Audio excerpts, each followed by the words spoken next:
Isis Audiobooks presents an unabridged recording of Violet, written by S.J.I. Holiday and read by Imogen Church.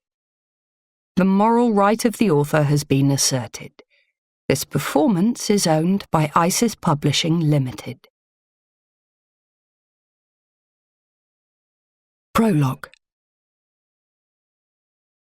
The body lies broken on the dusty, potholed track. The sky is a fading bruise of purple and grey, the alleyway illuminated by the faint lemony glow from one of the low-level windows at the back of the hotel. Parched, weedy-looking shrubs, gritty, dirty soil, and the ever-present hum of a generator somewhere close by mingles with the tinny sound of a radio from one of the rooms higher up.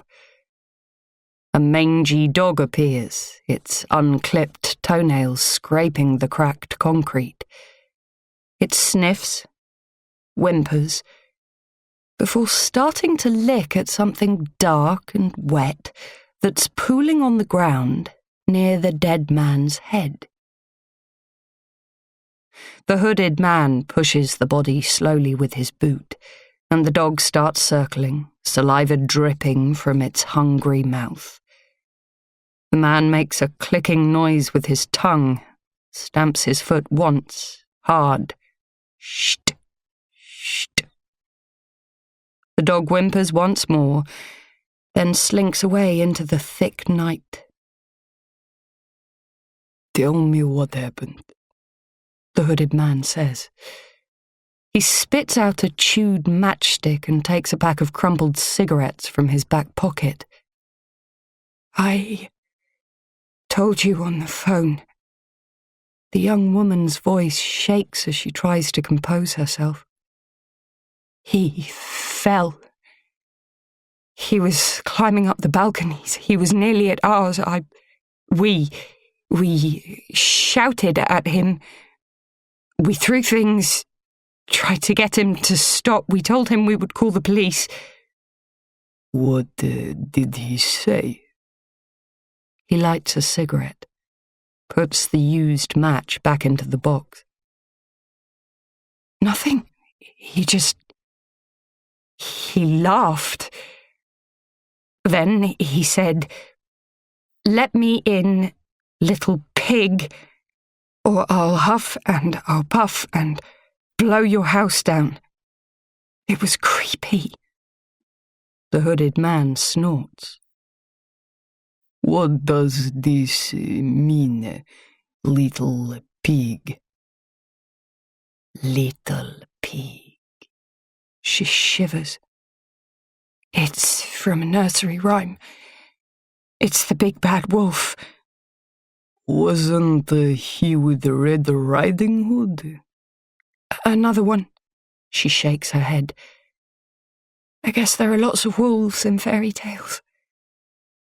He blows a series of perfect smoke rings into the air above him. "Not just in fairy tales."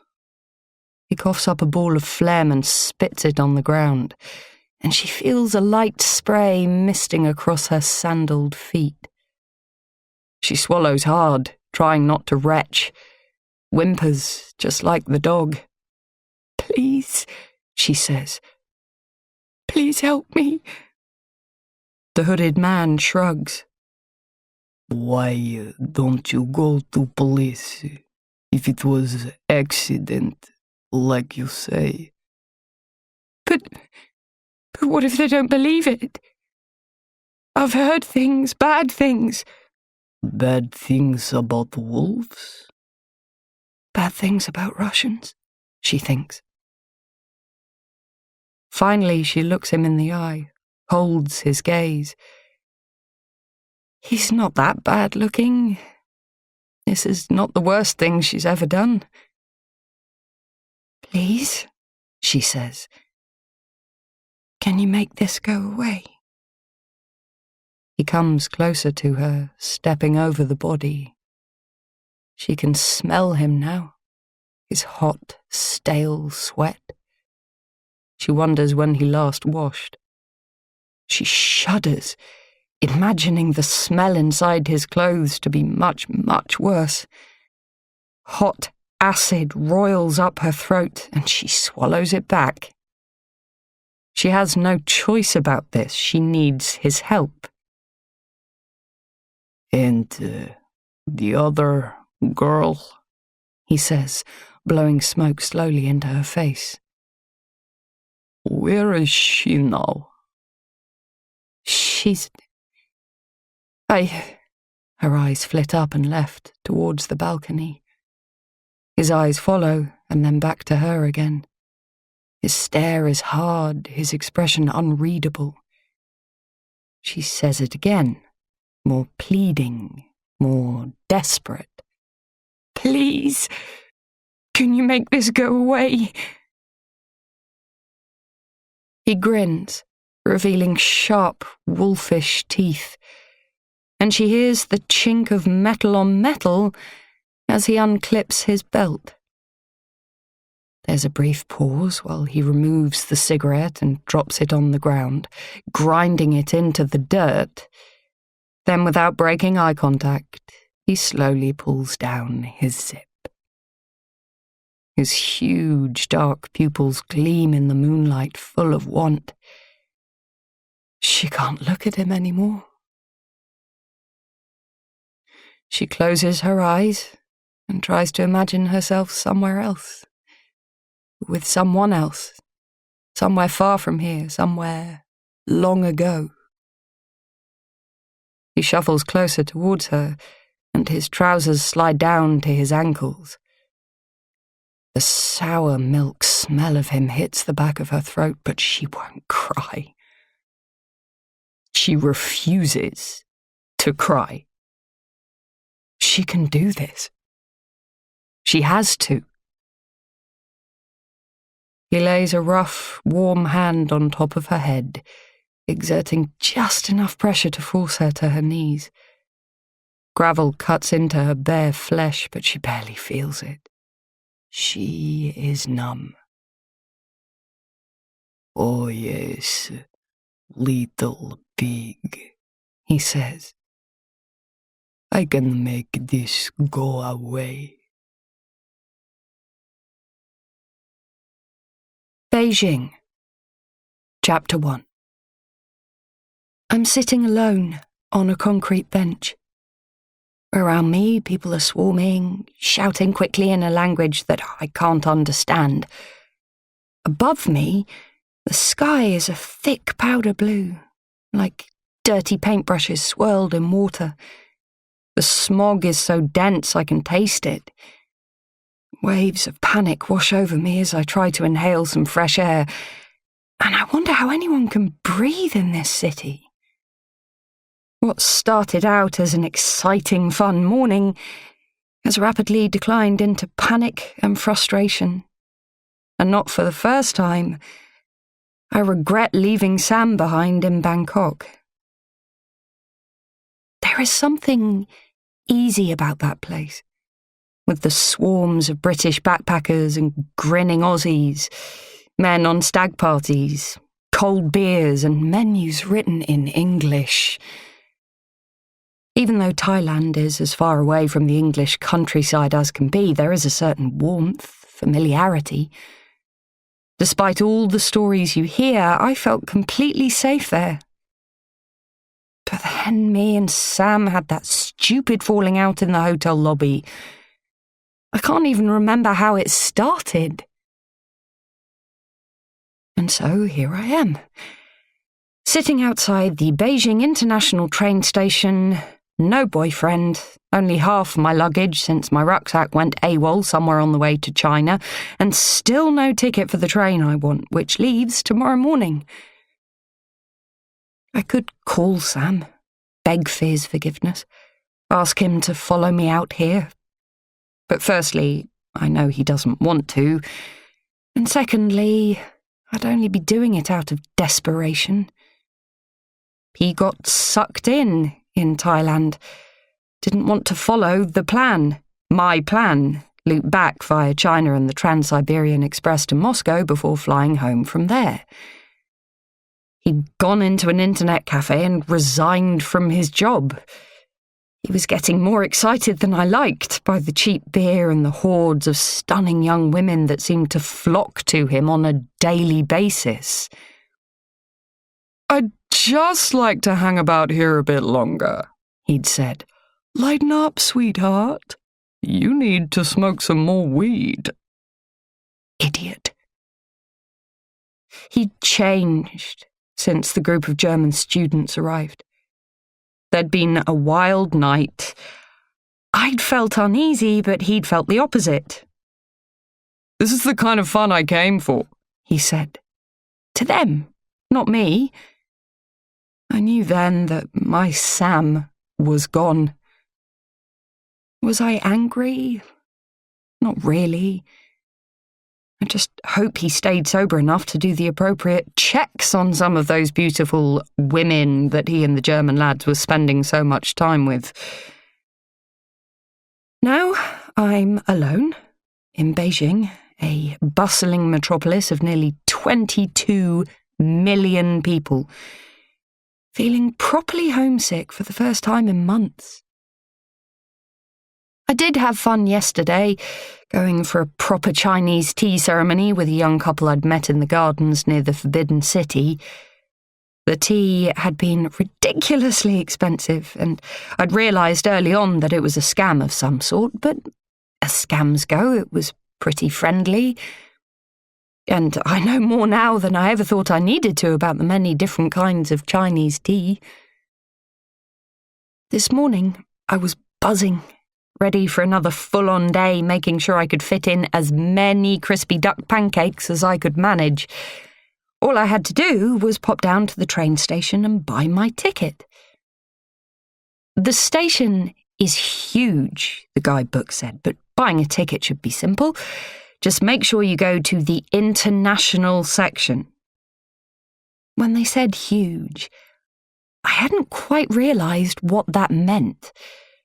But while I sat outside waiting for the sun to push its way through the ever-present smog, it didn't, by the way, it dawned on me that small towns in China have 5 million inhabitants, and that huge really means the station is the size of Manchester. And after walking around the whole place for 2 hours, being jostled and stared at, pointed out, and misdirected for hours on end, what I realised was that foreigners can't buy international tickets in the station after all. They have to go to a travel centre in some business hotel streets away, and that I am so over this now. This so-called adventure. And so I sat myself down on this concrete bench, and all I want to do now is cry. But that's not going to get me anywhere, certainly not to Moscow, which is where I really want to be. I need to move on, find another companion for my trip. So I take a swig of water, then I pick up my backpack and head back into the throng. Chapter 2. The Beijing International Hotel is seriously plush. Marble pillars, velvet sofas. There's a long black bar made of smooth, sparkling granite. A good-looking Chinese man with neatly gelled hair is standing behind it, polishing glasses. I could sit there, ask him to mix me a cocktail, something classic, old-fashioned, like a brandy Alexander, then sip it seductively and see who might come in and offer to buy me the next. But that's for another time. I don't want to stay here alone in this city full of noise and smog. It's too big, too impersonal. There's a reason why most backpackers follow a trail, go to the same places. I'd always thought that wasn't for me, and yet here I am alone, and I'm not happy about it at all. I'm kidding myself if I think I prefer my own company. What I need now is a new friend, a replacement for Sam. I pause, thinking again about the barman. No, what I need more than anything else is a ticket out of this place, and I just have to hope that my bag turns up before I move on. I looked down at my skirt, wondering why I'd chosen this particular look for the flight. I bought a load of things in Bangkok, thinking I might head to the beach before moving on, but that never happened. And now I look like a goddamn hippie. I don't fit in here, in this hotel, but without the rest of my clothes and my hair stuff and everything else I need, I'm just going to have to style it out. I suppose I will just have to be who this outfit suggests. The Hotel Travel Centre is a small room filled with too many rubber plants. There's a small leather sofa and one desk where someone is being served by a beautiful Chinese woman with her hair pinned up with chopsticks.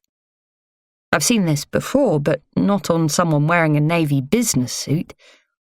I like the contrast.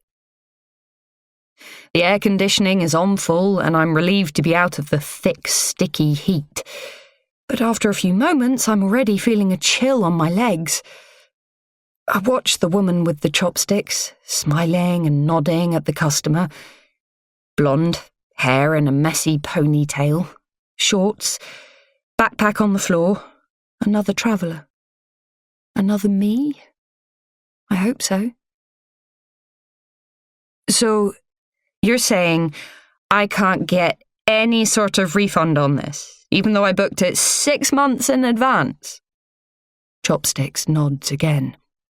So sorry, we cannot do it. The blonde sighs in frustration. It's an expensive ticket. I did call before I left the UK and was told you could deal with it here. Chopsticks shakes her head gently. She's still smiling. The blonde stands up. Fine, she says. I assume the ticket is transferable. If I can find someone else to take it. You can do that, yes. Chopsticks is beaming now. All sorted, and she didn't have to do a thing. The blonde hitches her backpack onto her shoulders, giving me a wry smile and a massive eye roll as she leaves the room. Chopsticks is heading towards a door at the back. I glance up at the clock. The minute hand ticks, and the hour hand clicks into place at the top. 5 o'clock. I jump up off the sofa. Wait, I need to buy a ticket. Sorry, we closed now, Chopstick says, her smile dipping just a little. We open 9 a.m. No, I need to get the ticket now. The train is at 7:30 tomorrow. She frowns. You want Trans-Siberian? Yes, please. No ticket left. Come back tomorrow, and you can get ticket for another day, okay? It's not okay, but she's disappeared through the back. Shit. I grab my bag and slink out of the room, beaten. For another brief moment, I want to cry, but I bite it back. Looks like I'm going to be getting to know the barman after all. There are a few others in the bar area now. A couple of businessmen in suits on the high stools at the bar, a tanned couple with umbrellaed drinks and their faces stuck in the Lonely Planet. The blonde is sitting on her own, a tall glass of beer in front of her. She's gazing out of the huge windows, watching the hordes of ant-like humans going about their business. I hesitate, not sure whether to approach her, but before I can make up my mind, she turns around and sees me. She looks confused, just for a second, then she smiles. Hey, you were in the travel centre, weren't you? Did you get sorted? I shake my head. Sold out. I need to rethink my plans. She just stares at me, saying nothing, and I stand there feeling a bit awkward. That beer looks good. I smile at her, nod towards her glass. The condensation is trickling slowly down the sides, and suddenly I am so thirsty. I have to fight the urge to pick it up and sink it in one. When did I last have a cold drink? The water in the bottle I've been lugging around with me all day is so hot now I could probably use it to make tea. Tsing Tao, she says. Sounds all exotic back home, but it's cheap and nasty here, even in this place. Mind if I join you? She moves her laptop over to the far side of the table and gestures towards the empty seat opposite. Be my guest. I've barely sat down when a smiling woman appears at my side, asking me what I want to order. I return the smile and point at the beer. One of these, unless you want another? The blonde shakes her head. Not yet. Thanks, though. I'm Violet, I tell her. Carrie, she says, offering me a small, lightly tanned hand. So, where were you trying to buy a ticket for? The woman returns with the tray. We wait patiently while she lays down a white paper coaster with a frill around the edge and places the glass carefully on top. Then she lifts a bowl of unshelled peanuts off the tray and places it down in the middle of the table. She smiles and gives me a small half bow, and I thank her and take a long drink. It tastes like heaven, and I already feel more relaxed. I wanted to get the Trans-Siberian. I wasn't fussed about which branch as long as it gets me to Moscow. I'm supposed to be meeting friends there. The last part is a lie. I have no particular reason to want to go to Moscow other than I haven't been yet, and I'm getting a bit bored with Asia. It's all a bit predictable after a while. Same sorts of people on the trail, doing the same things. I think Russia might spice things up a bit. Take my mind off Sam and everything else. It's not like I've got anything to rush back to the UK for. Oh, cool. Me too, Carrie says. Then, oh shit, sorry. You just said you couldn't get a ticket. She slaps herself on the head, then laughs. Let's have a few drinks and you can forget about it for now. The train tracks will still be there the day after tomorrow. Chapter 3. Her accent is more pronounced after 4 beers. In the travel centre, I'd only caught a subtle lilt, but now, as we sit here de-shelling peanuts and complaining about the smog, it is undeniably Scottish. Where are you from? I ask. I have relatives in Glasgow. You don't sound quite like them, but maybe somewhere nearby? She snorts. Wrong coast. Totally. I'm from Edinburgh. I get mistaken for Northern Irish a lot, though. You Southerners never get it quite right. I'm from Nottingham, I say, laughing. I throw a peanut in the air and catch it in my mouth. I've no idea where that came from. The city or the peanut trick? She raises her eyebrows. Impressive! She lifts her beer and takes a long drink. Her eyes are sparkling. You don't sound like you come from Nottingham. That's the Midlands, isn't it? I've moved a lot, lived all over. I don't think I have any accent now, not like you. She leans forwards and smirks. Do you need me to speak slower? I pretend to look confused. I've no idea what you're saying. Funny. Would you believe I spend a lot of time pronouncing my words carefully for non-natives? I'm quite good at accents, actually.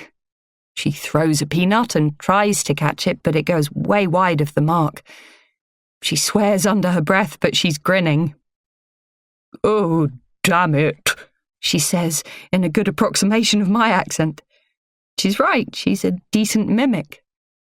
I toss another peanut and catch it. I'm clearly on a roll. Maybe this boho look I've adopted comes with extra skills. Don't worry. I've spent years perfecting this as my party trick. I lie. I'd always hoped I could try that holding lipstick in your cleavage thing that Molly Ringwald does in the Breakfast Club, but I don't wear lipstick and my tits aren't big enough. The last part is true, at least. Something that caused many sleepless nights when I was a teenager, but is actually quite a relief now when my peers are complaining about sagging and I barely need to bother with a bra. Besides, I've never had any complaints. She laughs. Oh, well, if we're talking party tricks, I've got something much more impressive. Before I can ask what it is, she's got 2 fingers in her mouth and she's whistling, high-pitched, loud, like a builder hanging out of a white van. Everyone in the bar looks at us and the waitress scurries over, smiling. More beers? She does another semi-bow and scuttles back off. We collapse into fits of laughter. Oh man, I didn't expect her to come over like that. She must think I'm so rude. I drain the rest of my pint. Oh, you are rude. They're probably spitting into your glass as we speak. Don't. I used to work in a pub. I never actually saw him do it, but the chef was always threatening to do disgusting things to people's dinners. Especially if they were the, "Oh, can I have salad, not chips, and the sauce on the side? And is it possible to have the fish grilled instead of fried?" type. I thought everyone in Scotland ate everything fried. Racist. She throws a peanut shell at me, and it gets trapped in my hair. We start giggling again, and as we shake with laughter, the poor waitress has to dodge in between us to lay our pints on the table, and we ignore her. I'll make sure we leave a good tip.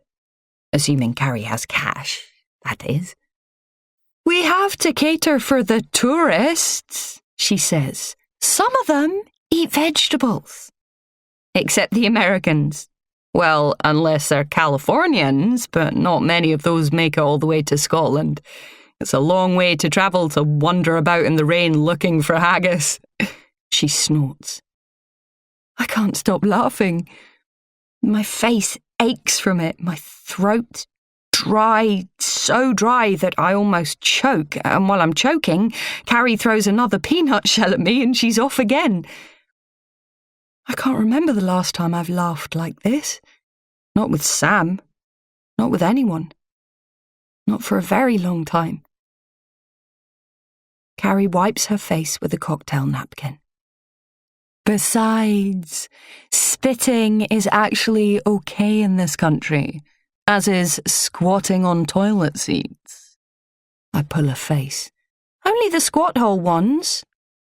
I went into the public toilets near Tiananmen Square and it was full of squat holes and no doors. And all these girls were just there squatting and texting madly on their phones. She starts laughing again. A wave of dizziness hits me and I sway slightly in my seat. Bloody hell, Carrie says. I think we need to eat. We're getting hysterical. I fan a hand in front of my face. It's the heat. It's Baltic in here. It's the shady beer. Come on, let's neck these, then go and grab some food.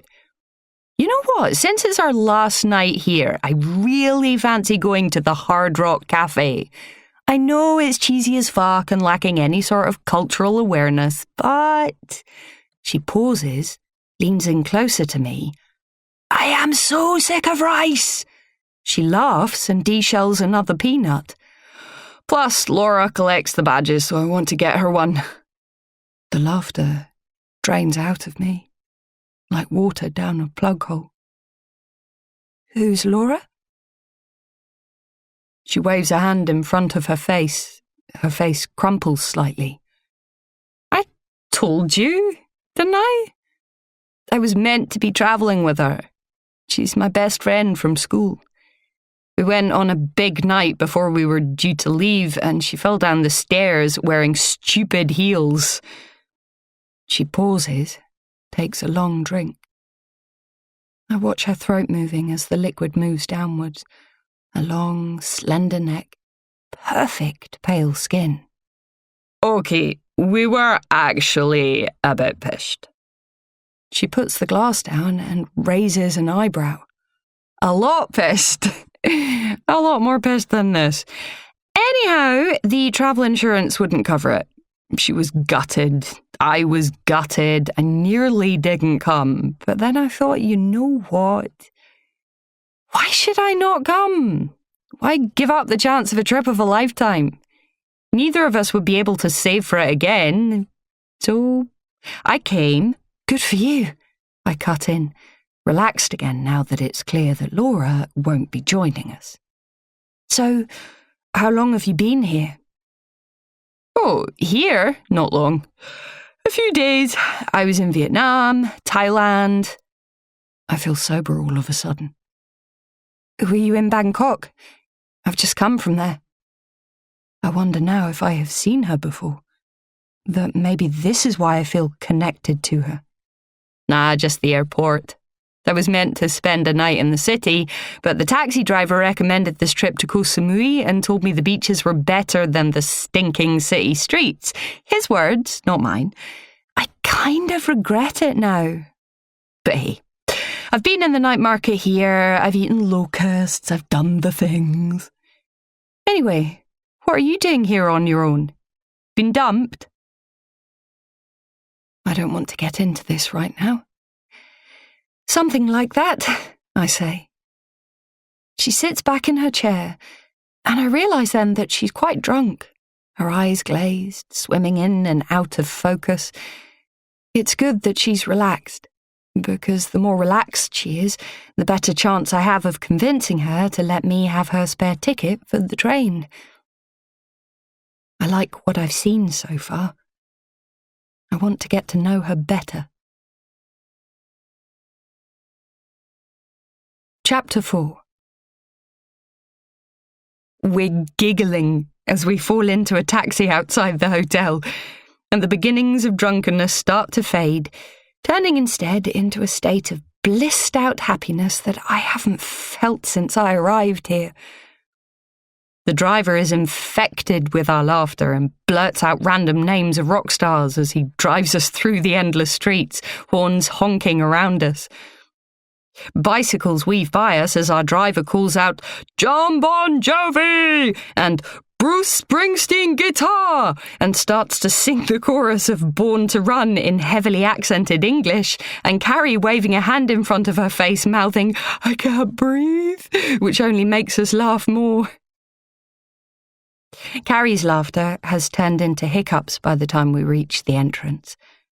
A huge concrete block of a place with the usual Hard Rock Cafe logo and various memorabilia adorning the walls as we head up the steps. A grinning waitress leads us to a table, and before I can even look at the menu, Carrie says, "2 Long Island iced teas?" The waitress does a little bow, then scurries off, still grinning. "Oh God," I say, fanning myself with the menu. "I think I might need a Coke or something." "Shut up. You're not going soft on me already, are you, V?" She laughs again. "See what I did there? Soft." I roll my eyes, but she doesn't see, because she's picked up the menu and is studying it intently, as if she's reading the instructions for the most difficult exam she's ever taken, and is determined not to fail. Her face is scrunched in a cute approximation of drunken concentration, and it makes me happy. And she called me V, which makes me happier still. We've only known each other for a few hours, and she already has a pet name for me. After my earlier despair, it seems like the planets may have collided at just the right time after all. The waitress returns with the drinks and places them on the table on top of 2 small black napkins. "Are you ready to order? Do you need help with menu? The local legendary burger is really good." "Yep, 2 of them, please," Carrie says, snapping the menu shut. I haven't even had a chance to look yet, but I don't really care what I eat. I'm just glad to be here with this vibrant, buzzing ball of energy that I've stumbled upon.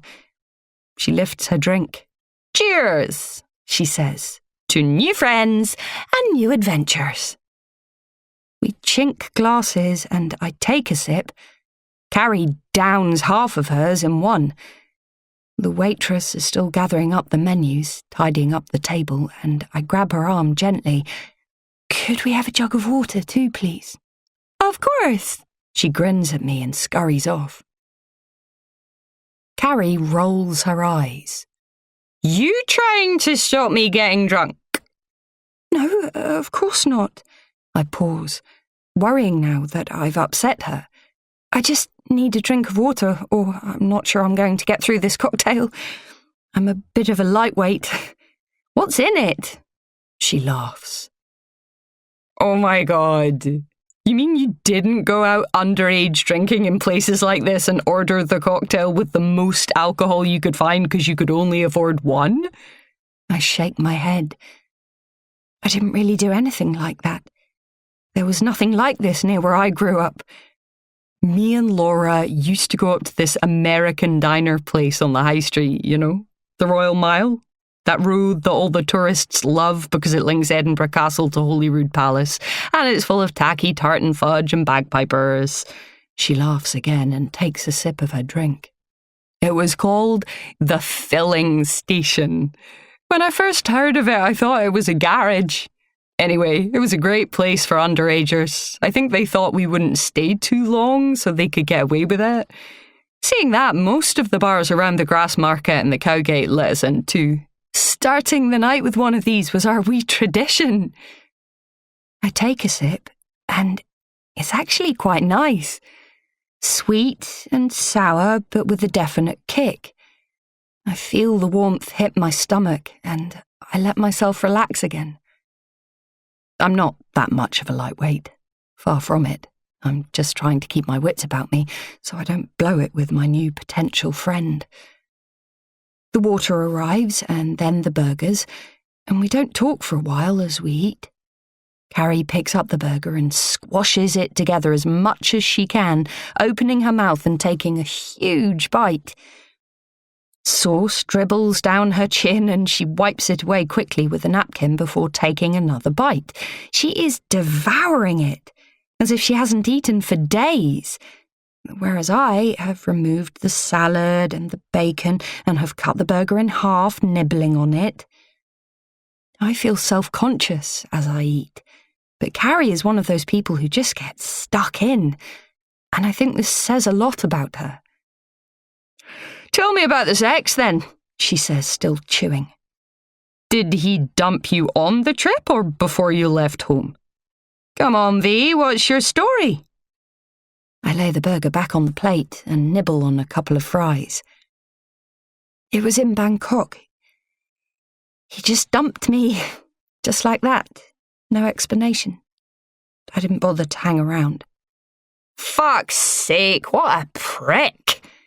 She takes a long drink of water. She seems less pissed now that the food has started to soak up the alcohol. Were you together long? I make a non-committal face and hope that she takes the hint. I've been plagued by bad luck on this trip, I say, finishing the last of my cocktail. The waitress must be watching us as she comes scurrying over to collect the glasses. 2 more? She says. You enjoy the food? Carrie nods, and the waitress grins at us again before disappearing off towards the kitchen. Go on, she says. I was feeling sorry for myself not being with Laura. Hearing about other folks' travelling disasters is making me feel better. Well, I've been away for a long time now. Nearly a year. Before Sam, that's your Bangkok bastard. I laugh. Yes. Well, before him, there was Michael. Oh, don't tell me he was a bastard too. I'm starting to think they really are all the same. My ex was called Greg. I dumped him just before we left. She pauses and takes an angry bite of her burger. Someone sent me a message telling me he was cheating on me. Shit, I say. Did you confront him? She laughs, but it's humourless. You could say that. Anyway, old fucking news. The waitress places 2 more drinks in front of us, and Carrie holds hers aloft. Cheers, she says. I tap my glass against hers and take a long, slow drink. She didn't give me a chance to tell her what happened to Michael, and the moment is gone, and that's fine. It's probably better she doesn't know. For now, at least. You know, she continues, I think I might be off men altogether. Pointless, useless, and far too much hassle. She puts her glass on the table. Give me a rampant rabbit and a few semi-naked pics of Gerard Butler in 300 and I'll be fucking sorted. She laughs, then she leans across the table and puts both of her hands on top of mine. Her expression turns serious. Listen, don't suppose you want my spare ticket. It's for the Mongolian branch and I've got a couple of planned stop-offs. I kind of thought it might be interesting. She takes her hands away and leans back in her chair, picks up her napkin and wipes her mouth, then folds it into a neat square and lays it on the top of her empty plate. Like I said, Laura had to cancel, so I came on my own. But to be honest, after having a laugh with you tonight, I'm not sure I'm really up for being on my own anymore. Plus, it's a total waste of a ticket. I can't believe what she's saying. This is not what usually happens. It's normally me that's the impulsive one. It's usually me who has to do the convincing. But I don't need convincing. I don't even ask for any more details. I just gaze at her beautiful face and can't believe my luck. Yes, I say. 100% yes. 2. lauralee@gmail.com. From carrie82@hotmail.com.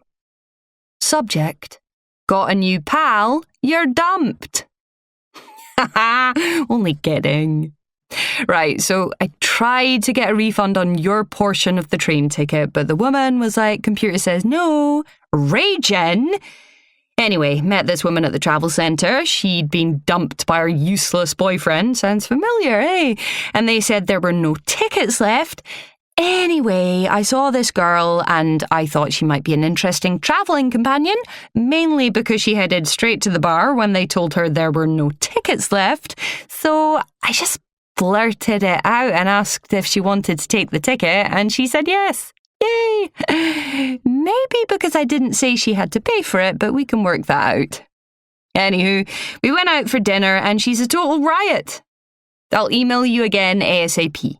Reply when you can and tell me your news. I am so out of the loop over here. Love you. C. Kiss.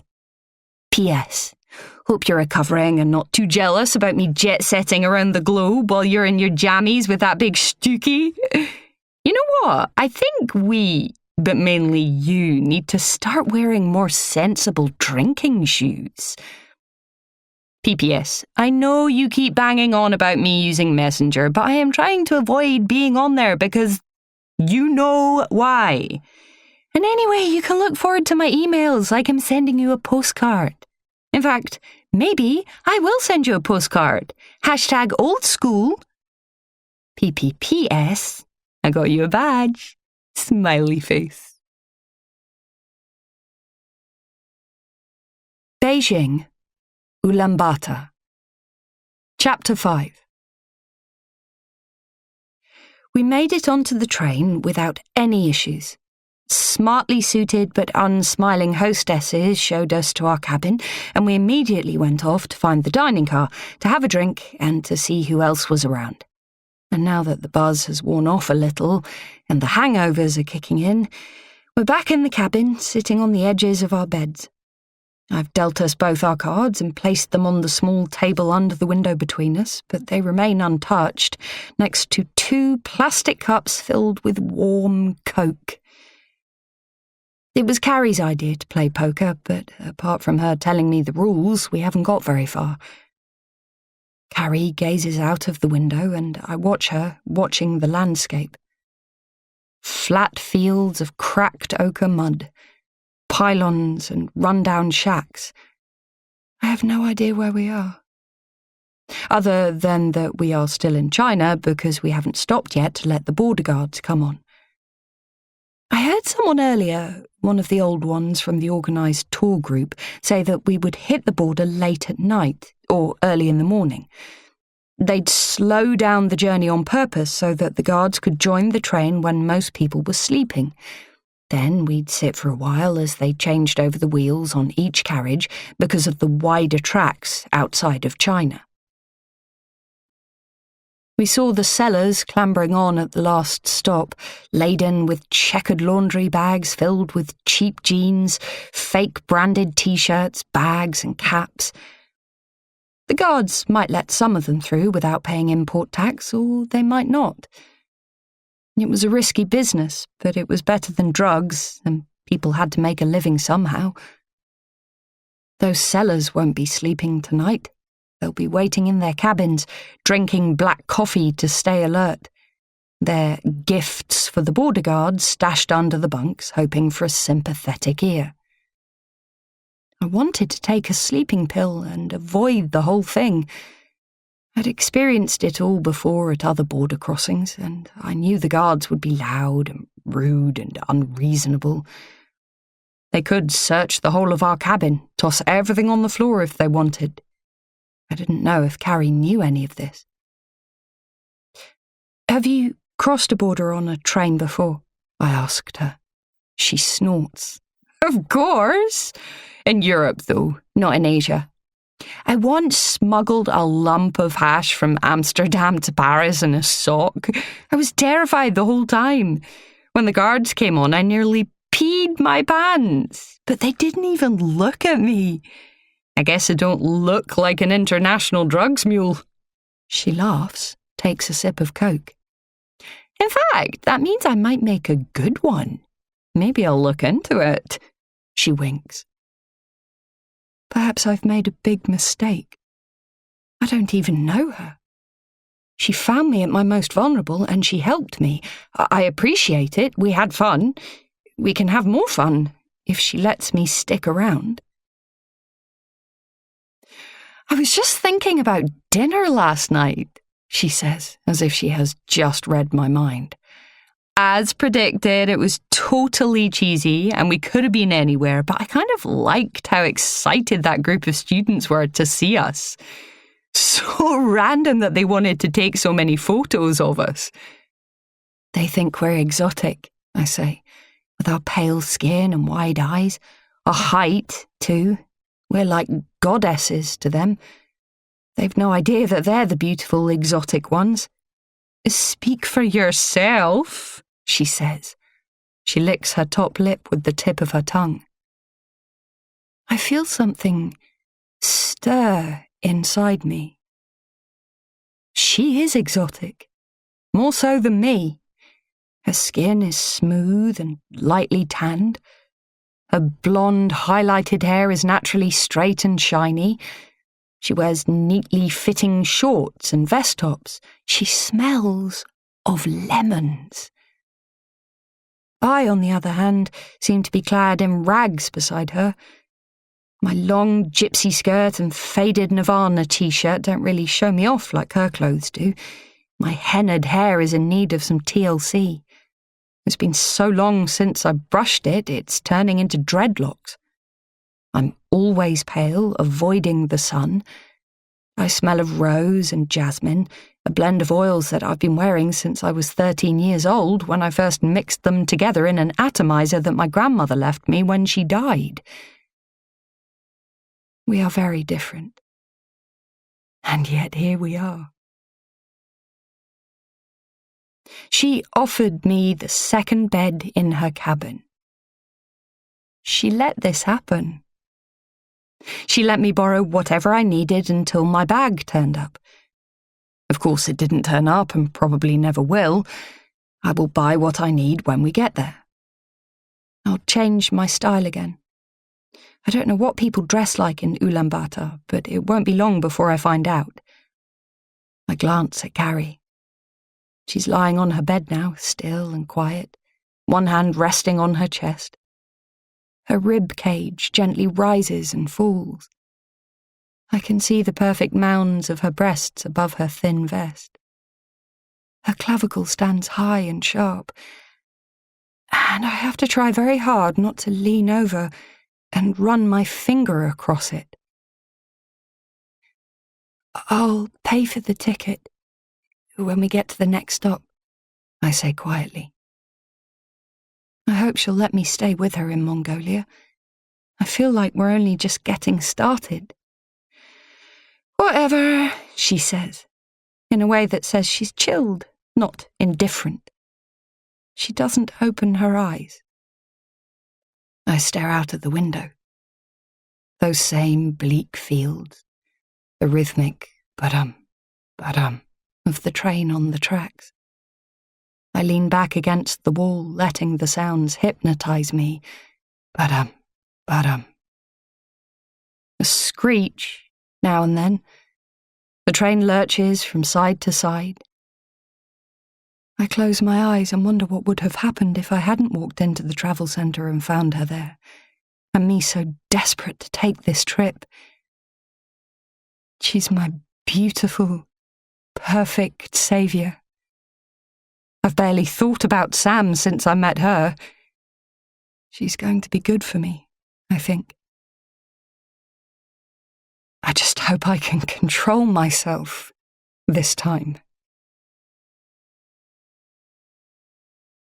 2 Carrie82@hotmail.com. From lauralee@gmail.com. Subject, got a new pal you're dumped. OMG, you've replaced me already. Seriously, Kaz, that is great. I didn't tell you how much it was stressing me out about that bloody ticket. To be honest, I'm not even bothered about the money that much. I'm glad it's gone to a good home. You need to tell me everything about your new friend, though. Come on. Are you on the train yet? What's it like? And can we please use Messenger? I hate waiting for your emails. I miss you. Nothing much is happening here, as I am sure you can imagine. Edinburgh is cold and wet and full of tourists. Sheila from work has taken your place in the quiz team. She lacks your musical knowledge, but she knows everything else. She's actually quite a laugh after a couple of shandies.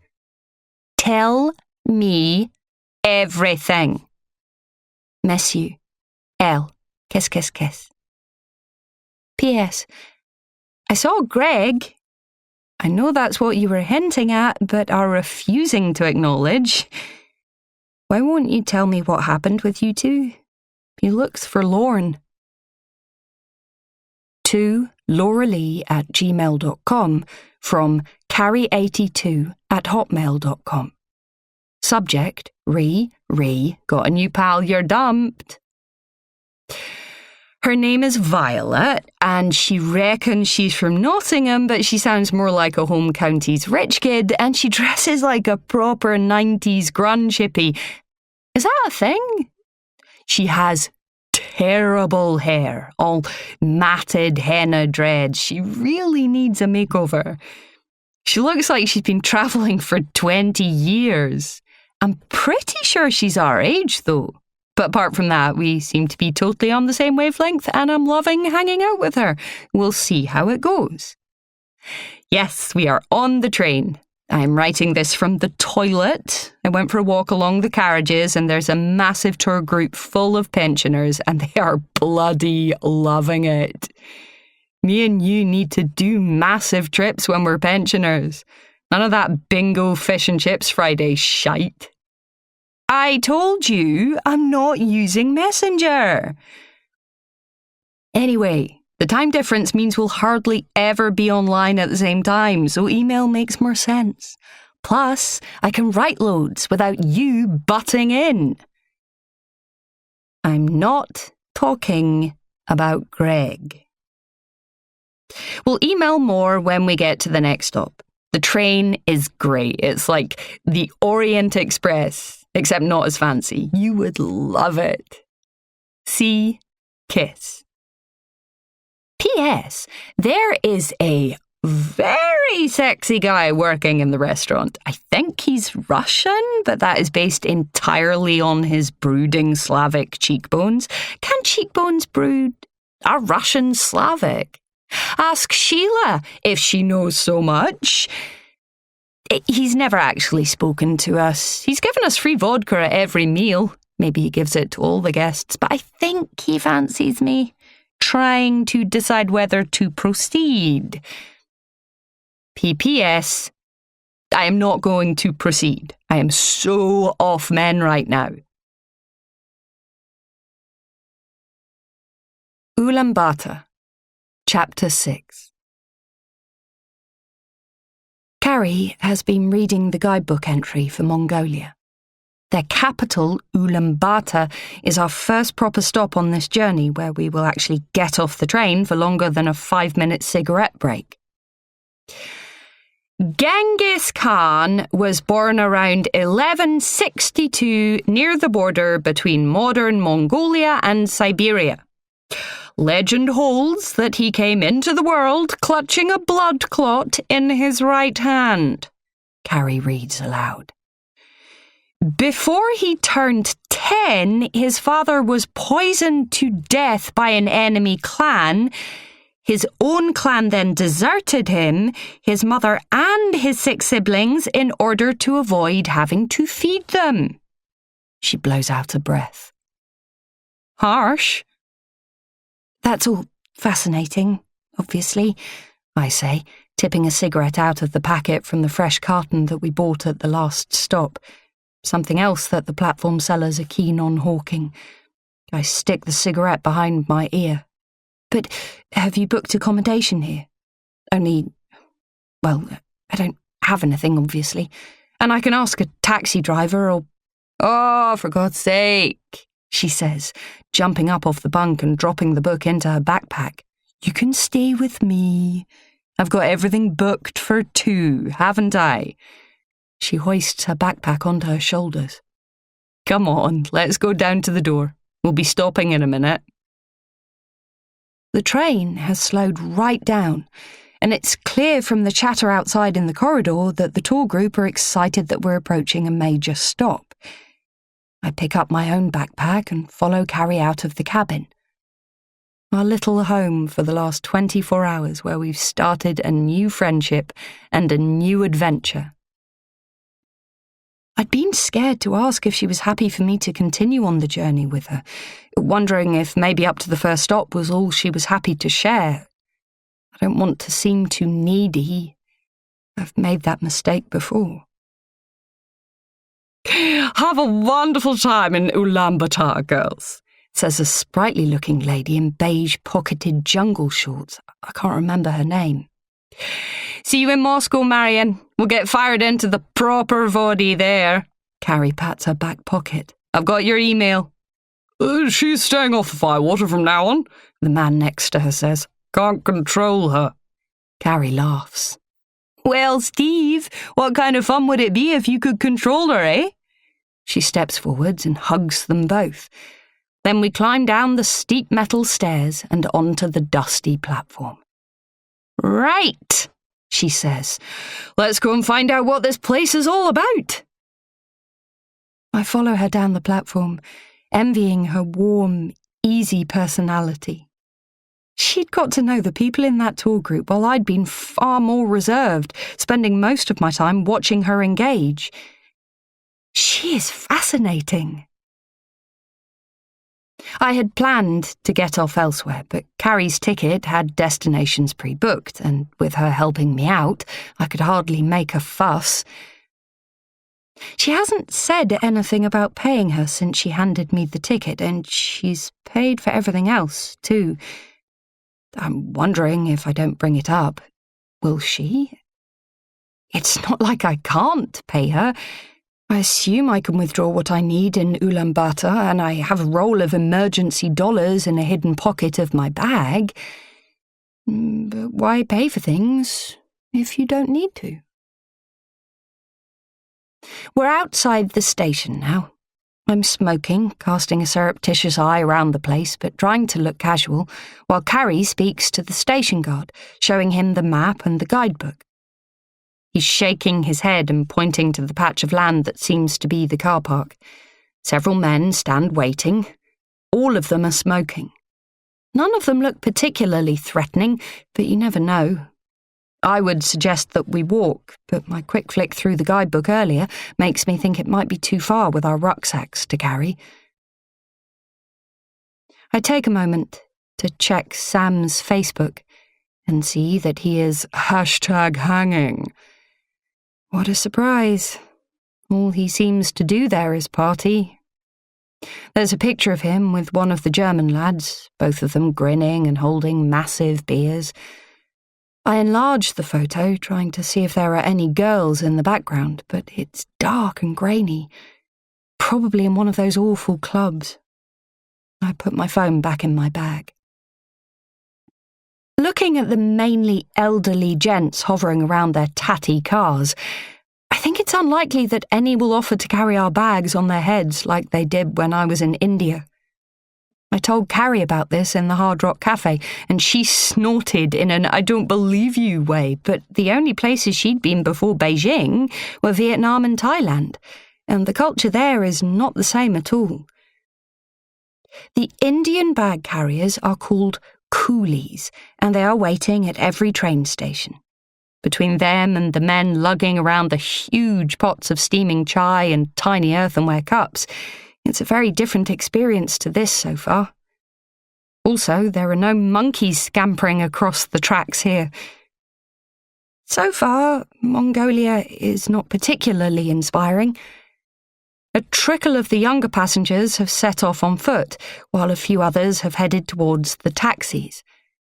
There is a minor flurry of excitement and some rapid-fire conversation as the drivers decide between them who they will take and probably what inflated prices they can charge.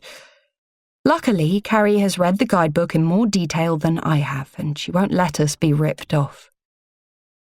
I drop my cigarette and crush it underfoot. Carrie comes back at last. The station guard has recommended a taxi driver who she assures me will not overcharge or kill us. So I hitch my rucksack onto my back and follow her to the car. She hands over the address written neatly on a piece of paper. "Let's drop our bags at the hostel, then get out and explore the place," Carrie says. We pass flats, low, ramshackle houses, a couple of fancy-looking glass buildings. "I was looking at the guidebook earlier," I say. "Apparently, there are 2 Irish pubs and a British pub here. Maybe we can head there for a bit." I really want her to say yes. As much as I love discovering new things, I'm feeling quite tired after the train journey, the effort of it all. I'd love to go somewhere that feels like home just for a bit. The culture will still be there tomorrow. "Oh, definitely," she says. "I saw those too. I fancy a walkabout, then a proper night out." She leans over and takes a strand of my hair between her fingers, twirls it around. "We can get dressed up." "Have you looked outside?" I say. "Not sure it's a very dress-up sort of place." The taxi driver looks into his rear-view mirror and I catch his eye for a moment. He's smiling. Maybe he knows something we don't, assuming he understands what we're saying. "Good shop," he says, pointing out to the right. We follow his line of sight to a monolithic building. It looks like a communist prison, but I try to be optimistic. A department store, maybe? From what I've seen so far, this place is such a mishmash. "Brilliant!" Carrie says. "Can you recommend a good restaurant?" The taxi driver laughs. "No Mongolian barbecue here." Carrie opens her mouth to question him further, but then the car swings around a bend and comes to a stop next to a cut-through to a small square lined with terraced houses. They've been painted various colours, but the paint is faded and peeling. One of them has a sign nailed on the wall next to the front door, but I can't make out what it says. The driver points. "Sunrise Guest House," he says. I turn to Carrie, trying to work out if there's been a mistake. It looks like we're in the middle of a housing estate, and not a particularly nice one at that. But she's already out of the car, handing over notes. Picking up her rucksack from where the driver has dropped both of them onto the rough, cracked concrete. Oh well, beggars can't be choosers.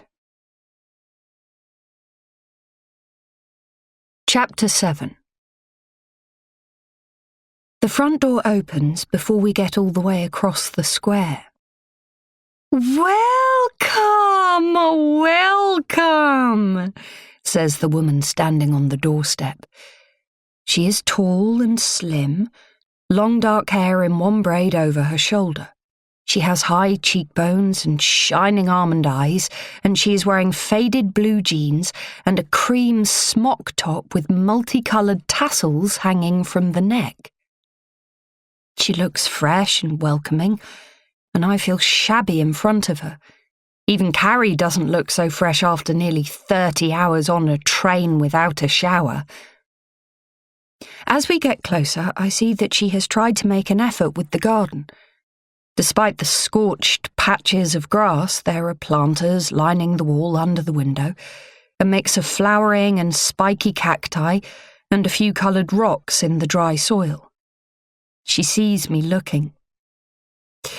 "Best we can do in this climate. Nothing grows, you know. You might have noticed the fields, if that's even what we can call them. I'm Geriel," she says. "It means a bright light in Mongolian. We like to choose our names carefully in our culture. It's nice to do this, is it not? And you must be Carrie."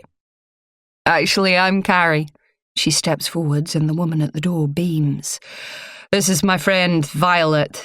"Hello," I say, feeling shy all of a sudden. I don't know why, but I hadn't expected this kind of welcome, this kind of accommodation. Meeting Carrie in the Beijing International Hotel, I had assumed that she would be staying in places like that all the time. But it looks like I misinterpreted that. It's unlike me to get it so wrong. "Come inside. You must be desperate for some tea and perhaps a shower," Geriel says. "In that order, definitely," says Carrie.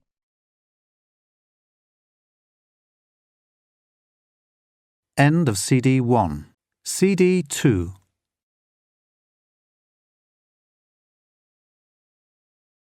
We follow Geriel into the house, and it's clear that she has put a lot of effort into the interior.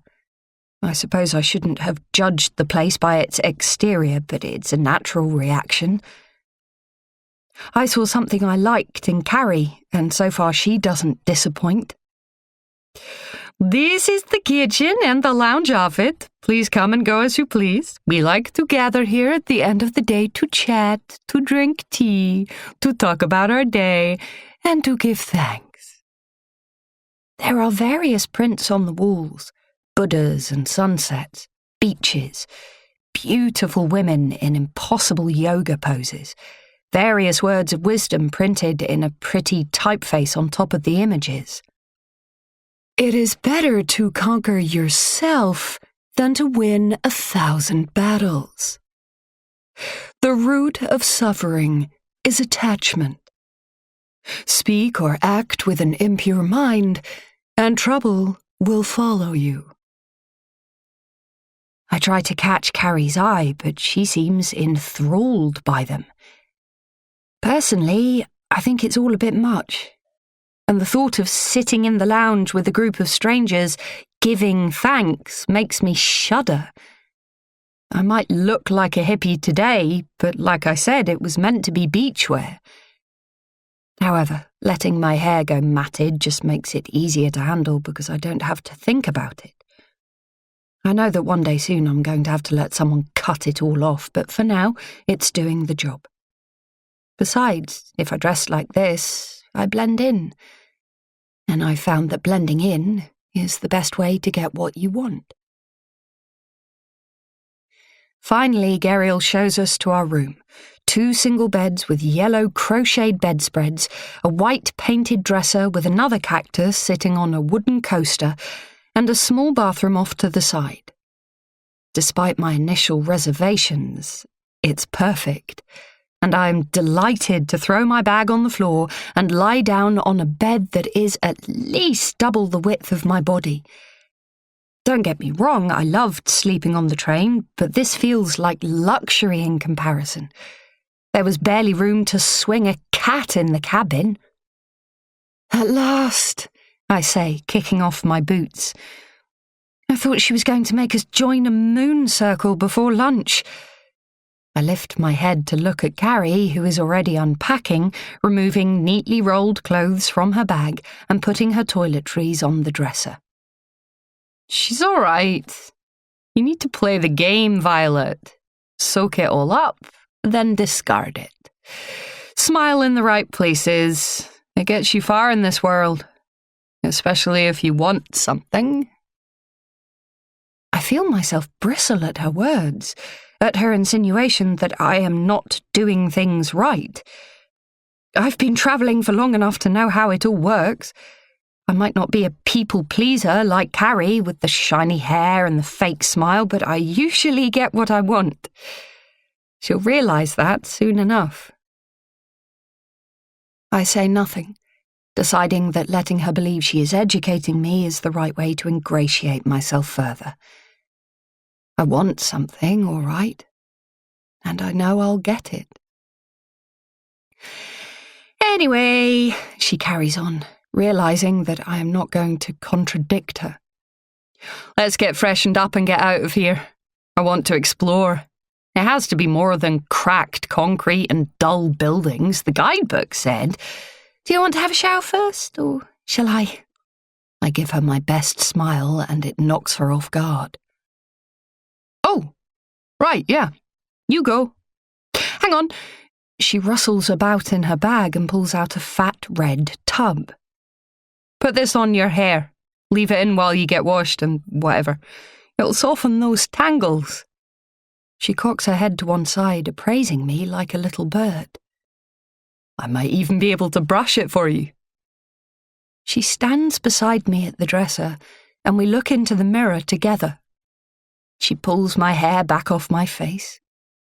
Smile, she says, and I have no choice but to oblige. She smiles too, both of us grinning like lunatics into the mirror.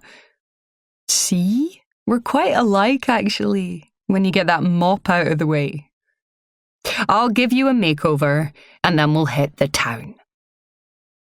Any stab of annoyance I started to feel has disintegrated now, with the soft touch of her fingertips on the back of my neck. 2. Carrie82@hotmail.com. From lauralee@gmail.com.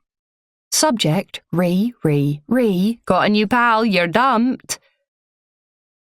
Bored to fuck here. I phoned William Hill and put a bet on that you shagged the sexy Russian. Don't let me down. I must live my life vicariously right now. L. Kiss. 2. lauralee@gmail.com. From Carrie82@hotmail.com. Subject, re, got a new pal, you're dumped. Just a quick one to let you know we're in Ulaanbaatar. That's in Mongolia, in case you didn't know. The locals call it UB, which I suppose is much easier to pronounce, not to mention spell. Seriously? Do you know anyone who's been to Mongolia? Mental! So far, no barbecues. I'm beginning to think we've been missold the Mongolian experience. Haha! Staying in a wee guest house with new age mama type, but she seems okay, to be fair. Wants us to go all communal and do sun salutations before supper, but I kinda see it somehow. I gave her the smiley spiel and she likes us now. Well, me, anyway. Violet looked like I'd brought her into a cult. Anywho, getting changed and heading out on the town. I'll take pics. The guidebook is telling us to ditch the traditional restaurants and head to an Irish bar. Seems like slightly suspect advice, but we're going to go for it, I think. Maybe pop into one of the other places first, just to see. Need to go shopping, too.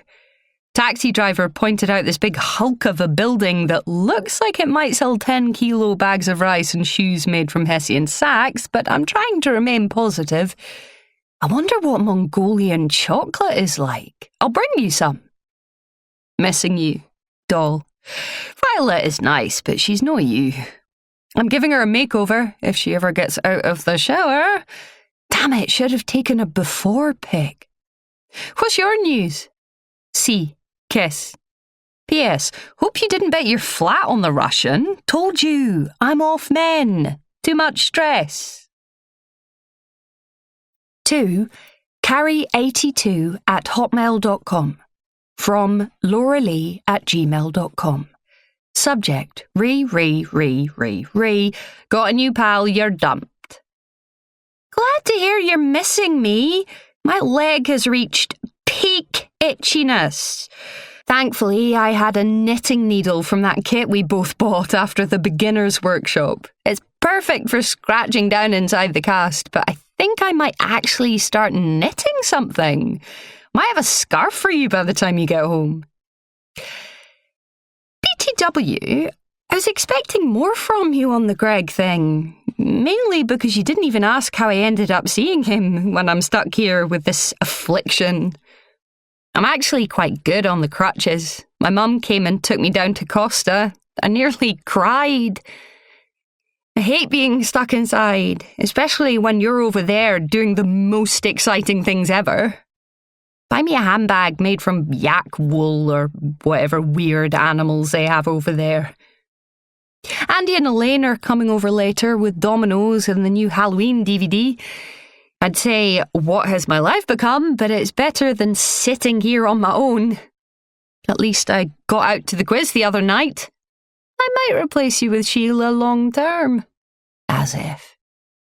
Keep having fun. Love, L. Kiss. Chapter 8. She's done an excellent job with my hair. The tub of magical conditioner followed by her careful, methodical brushing with a tangle teaser has worked wonders. I need to dye it now, of course, to complete the effect. The henna is faded and it's about time I went back to my dark blonde roots. Maybe a bit of bleach through the ends to give it a sun-kissed look. I used the time while she was in the shower to check Sam's Facebook again. Latest update, photo of him gurning disrespectfully outside a temple. What did I ever see in him? Then I had a quick route through Carrie's bag, being careful to put everything back where I found it.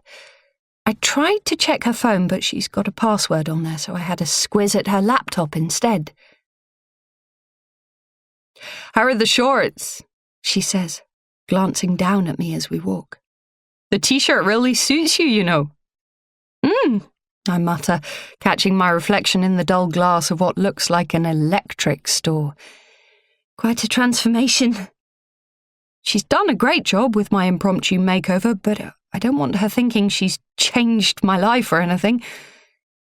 I've had many different looks. I've been fatter than this. I've been much slimmer. I've had black hair and piercings and leather-look leggings. I've had summer dresses and lightly curled blonde locks with extensions, of course. There's no need to waste time growing your hair these days. But I feel like I am showing Carrie my vulnerable side by letting her take control of how I look, so I will give her the praise she craves. I don't know how to thank you, I say. I stop walking and lay a hand on her arm, exerting just the right amount of pressure so that she stops too. She looks surprised, and then her face breaks into a huge grin. "You're so welcome, love. Now, let's get ourselves into the shop, see what magical wares are on display." She nudges me, and I link arms with her. The building looms in front of us, and I'm glad to be going inside, away from the small army of feral children who have taken to following us along the streets. No doubt Carrie will want to buy things for them in the department store, but I'm sure that they're part of one of those begging gangs, and I'd rather not have any contact with them at all. Inside, the shop is a little disappointing. I'd hoped that the harsh stone shell was protecting a precious gem, but actually, it's all very functional and is filled with the hollow echoes of an indoor market. I can't read the signs on the boards, but there are helpful graphics depicting food, women's clothes, men's clothes, shoes, and something a bit confusing that turns out to be local crafts. "Right, we need some supplies," Carrie says. "I'll go and get snacks and drinks, and you can do a recce on the rest of the place. What do you think?" I'm a bit confused as to why we need snacks and drinks when we're meant to be going out for dinner. "Sure, although I'm not really hungry." "Not for now, Daphne." She rolls her eyes. "For the room. Here." She rummages in her small bag and pulls out a roll of notes. "Take some cash. Buy us a surprise." She holds the money out towards me. The notes are unfamiliar, and I have no idea how much they're worth. She could be giving me 50 pence and waiting for me to make a fool of myself at the counter when I tried to buy something for a £5. You never know what these currencies are like. "Where did you get that?" We've been together the whole time since we got on the train in Beijing. She definitely hasn't been to a cash point, because if she had, surely she'd have suggested I take some money out too. Somehow, up to now, I've managed to get away without spending any money. She seems oblivious to what she's paying out. "Got it in Beijing. Didn't know what the bank situation would be like. See you back here in 20. She marches off before I can say anything else. I glance around, taking in the high ceilings, the staircase, the openings to each of the various halls. People scurry around, chattering, busy with their day, not interested in me, and I stare up at the ceiling, at the peeling paintwork. I close my eyes, trying to block it all out. Then I take a deep breath, open my eyes, and paste on a smile. The sooner we get this over with, the sooner we can go somewhere else where I can ask Carrie more questions about herself and tell her as little as possible about me. The local crafts floor is just as you'd expect it to be. Lots of knitted or woven items. I touch a jumper and the wool is scratchy. The woman behind the table smiles at me, but she can obviously tell I am not going to buy it. I wander through the aisles separating the various tables of trinkets and come to a stand with hundreds of small woolen bags hanging off it. They are made of the same rough wool as the jumper, but it seems to work better for bags.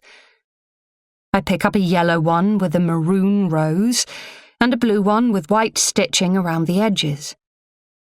"How much are these?" I ask a woman standing nearby, who I assume is the seller. The woman frowns, then takes a small notebook and pen from the pocket of her tabard. She scribbles something on it and holds it up for me to see. 20,000 MNT, it says. I pull the notes from my pocket. I have 2 20,000s and a 10,000. Pink and green, orange and brown, respectively. Both denominations have the same face, which I recognise as Genghis Khan. Is he the only famous Mongolian? He certainly seems to dominate the guidebook.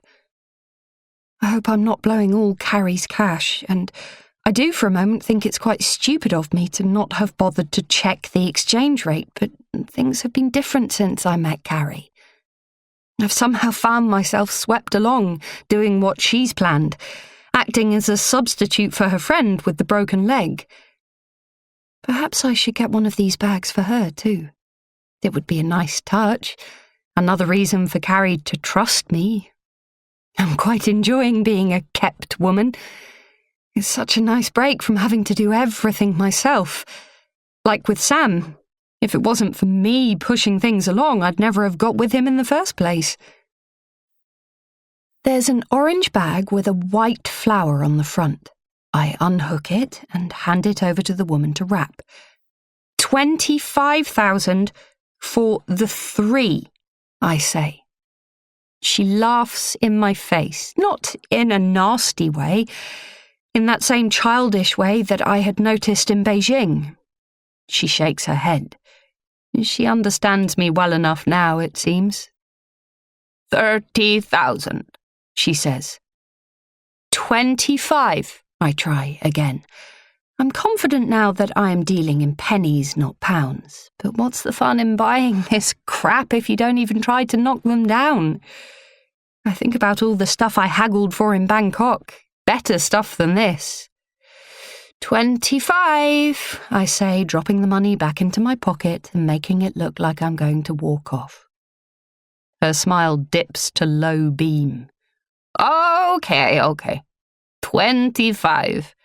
She thrusts the carrier bag containing the bags at me and gestures with her fingers. I hand her the money and she hands me another note in change. Pink, still Genghis. She's already talking to someone else. I think about trying to say thank you in Mongolian, but realise I have absolutely no idea what the word might be. Back in the lobby, Carrie is waiting. She has one large carrier bag, and I can see what looks like a huge bag of crisps sticking out of the top. She's leaning on the wall, and when she stands, there's the sound of bottles clinking together. I hold my bag up in front of me. Got you a present. Hope the exchange rate isn't mental. She laughs. How much? 25? For 3? She wrinkles her face in concentration. 10k is about 3 quid, so 750. 3? You said? Who's the third? She takes the carrier from me, rummages inside and pulls out the orange bag. Oh, these are perfect, she says. Sort of rank, but actually nice. I got one for your friend. Laura? I thought, well, as I'm taking her place. Oh, nice work, love. This is exactly the kind of shitey tat that Laura loves. In fact, she asked for something just like this. You must be a mind reader. She links her arm through mine and starts walking. I was thinking we'd take this stuff back to the B&B first, but actually, why don't we just head out? I'm quite up for a few bevs. You can tell me about this ex of yours. I just smile at that. I won't be telling her anything of the sort. I let her march us out of the shop, pleased with myself. I'm doing well. Chapter 9. The pub is full of wood panelling, green leather seats, gold and green patterned carpet. The walls are adorned with hundreds of signs. Tipperary, 200 miles. Céad Míle Fáilte, and various football and rugby shirts. I glance around. We could be anywhere in the world, just like in the Hard Rock Cafe the other night. Wow, Carrie says. It's like they went to Ireland or us and bought the entire stock. I laugh. That really should be a shop. They'd make a killing on these Irish bars around the world. I think back to the Irish bar I'd found in Beijing the night before I met Carrie. I'd chatted to a pilot in there for a while. He bought me a few drinks and I thought he might be a good candidate for my new friend. But the more whiskey he drank, the more I started to doubt his story. He might have been a pilot once, but I wasn't convinced. Some people are pathetic when they lie. Carrie heads over to a booth seat in the corner close to the bar. A couple of lads sitting on stools at the bar glance over at us, throwing appraising looks, but I look away. I hope Carrie doesn't invite them over. A pretty girl who looks about 15, wearing a green polo shirt with the bar's emblem in gold on her left breast, arrives at the table with a notebook and pen. She places 2 leather-bound menus on the table. "Hi," she says. "I really recommend the cheeseburgers today. Can I get you a drink first? Some Guinness, maybe?" She has the barest hint of an accent, but her words are precise, as if she has rehearsed this short speech. "I'll have a lager, actually," Carrie says. She looks across the table at me expectantly. "Same." The waitress opens her mouth, ready to reel off the brands. "You choose," I say, and she smiles and scurries off. Carrie opens the menu and starts reading it out loud. "Homemade Irish stew, corned beef and cabbage." She looks up and rolls her eyes, then goes back to the menu. "Irish cheddar cheese on homemade soda bread." She runs a finger down the page. "Burgers made with genuine Irish beef." She snaps the menu shut. "Really? They import Irish beef?" One of the guys at the bar, who has clearly been earwigging, leans over to our table. "They have to import everything here. Vegetables from China because nothing grows. Meat from Russia." "Thanks for your input," Carrie says without turning round. The other guy laughs, then slaps his friend on the back. "Burn," he says and gives me a wink. I ignore him and open my menu. Why do men assume that all women want to talk to them? Sam and his irritating friends were exactly the same. Only difference was, I actually did want to talk to him, but it was hard to get into a proper conversation with the others around. Carrie leans across the table and whispers, "Maybe later. Let's make them work for it." I give her a small smile, hoping it masks my irritation. She is one of those women who craves male attention. I'd hoped she was better than that. I need to captivate her more, it seems. "Oh!" She slaps her hand on the table. "I'm so stupid. You're thinking about Sam, aren't you? I'm so insensitive." "I'm not thinking about Sam," I lie. "I'd rather just talk to you, though, not them." She shrugs. "Fair enough." The waitress returns with our pints and a basket of popcorn. "Later, for food," Carrie says, taking a handful and stuffing it into her mouth. She chews quickly, then licks the salt off her lips. "Okay, forget Sam. Forget men." She lifts her pint, then mouths a kiss at me over the top of it. I decide to move on. "Do you think Gabriel is expecting us for dinner?" One of the men from the bar looks over at us again, but his mate nudges him and mutters something I can't hear. Then they laugh, and I know they are saying something shit about us because that's what these types always do. "Oh, Gabriel, sweetness and light. Is that what she said?" "Something like that." "I was named after the Stephen King character. My mum was a massive fan." I'm about to take a drink and have to stop to take this in. "No way. Wasn't she a bit mental?" Carrie laughs. "Not at all. Her mother was a religious wacko. Carrie was telekinetic. She wasn't bad. She just took revenge on the arseholes that tried to make her life hell, including her mum. Thankfully, mine is nothing like Carrie's mum. She just likes Stephen King. To be honest, I'm quite happy with the choice. It's a talking point." She shrugs. "Besides, could have been worse. She could have called me Christine after the possessed car." A girl in my class at primary school was called Christine.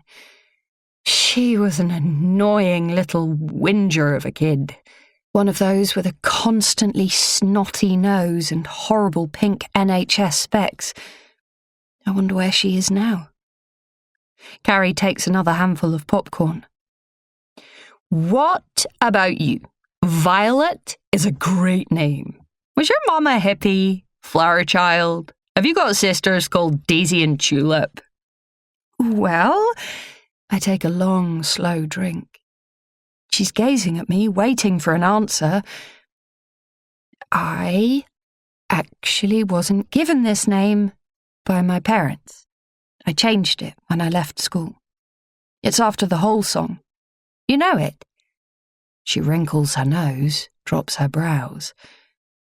As in Courtney Love Hole? Courtney ruined your man's life there. She lifts her chin, gesturing at my t-shirt. Her accent has gone decidedly Irish. It depends whose account you want to believe, I say sniffily. I loved Kurt Cobain, of course I did, but I loved Courtney too. They were the 90s Sid and Nancy. Oh, how I ached to be part of that lifestyle. Didn't their daughter disown her for being a terrible mother? She takes another drink. Maybe that was about the name, though. Who the hell would be happy with Frances Bean, for fuck's sake? It doesn't matter, it's the song I liked. I correct myself. Do you know it? She looks up as if trying to get the song to slot into place in the jukebox inside her head. She hums a few bars. Take everything, everything, something like that. Yeah. I'm a bit annoyed that she doesn't know it better than that, but it's my song, not hers. What's your real name, then? Was your mum not pissed off that you changed it? She turns away, waving a hand to attract the waitress. Violet is my real name, I say. Both of our pints are empty now. Do you fancy some food yet? She shakes her head. 2 more, she says to the waitress, and let's have a couple of sambucas too.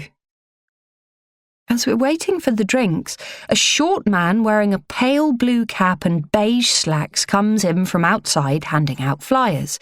He slides one onto our table. Tour tomorrow, girls. Good price. Tour to where? Carrie says. She peers at the leaflet. Into the Gobi. Authentic Mongolian experience. Stay 2 nights, see wild horses.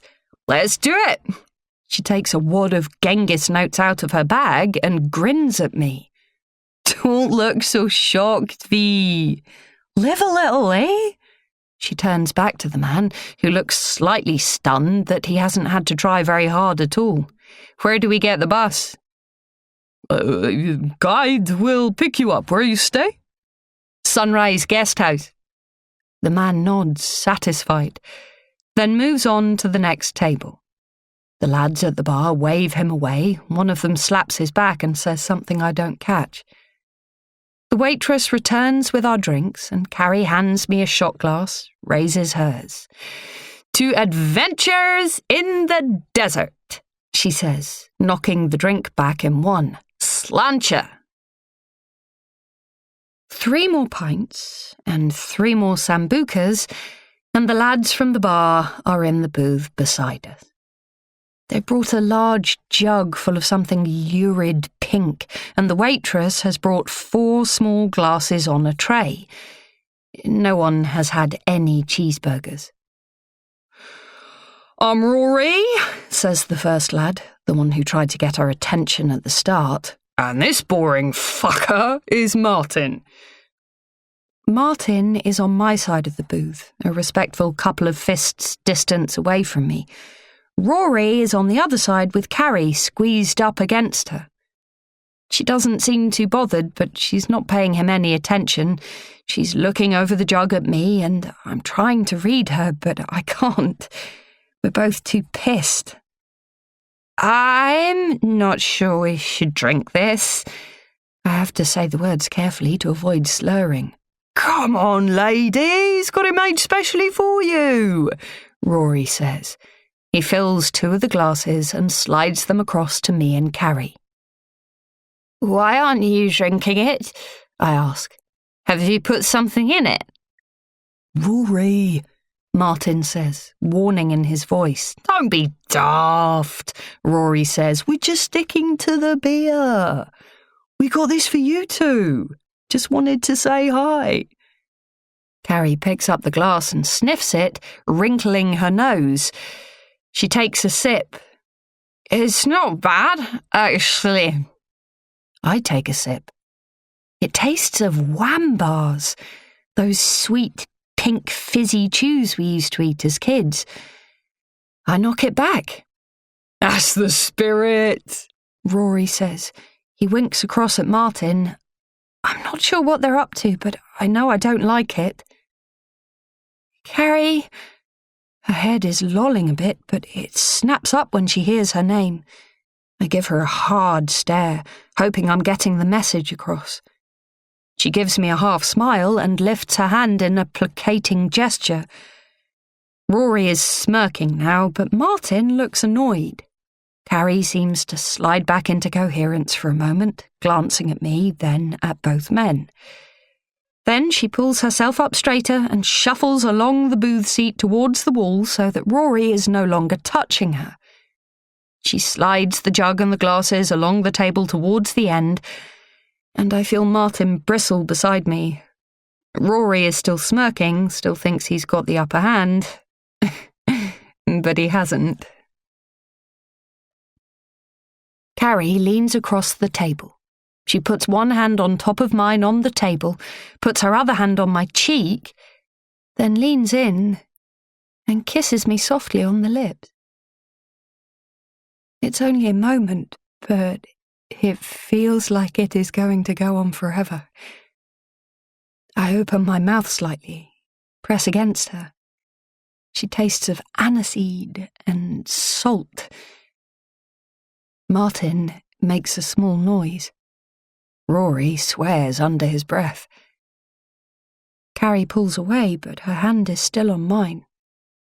She speaks to them without addressing them, without taking her eyes off me at all. She smiles. "You know what, lads?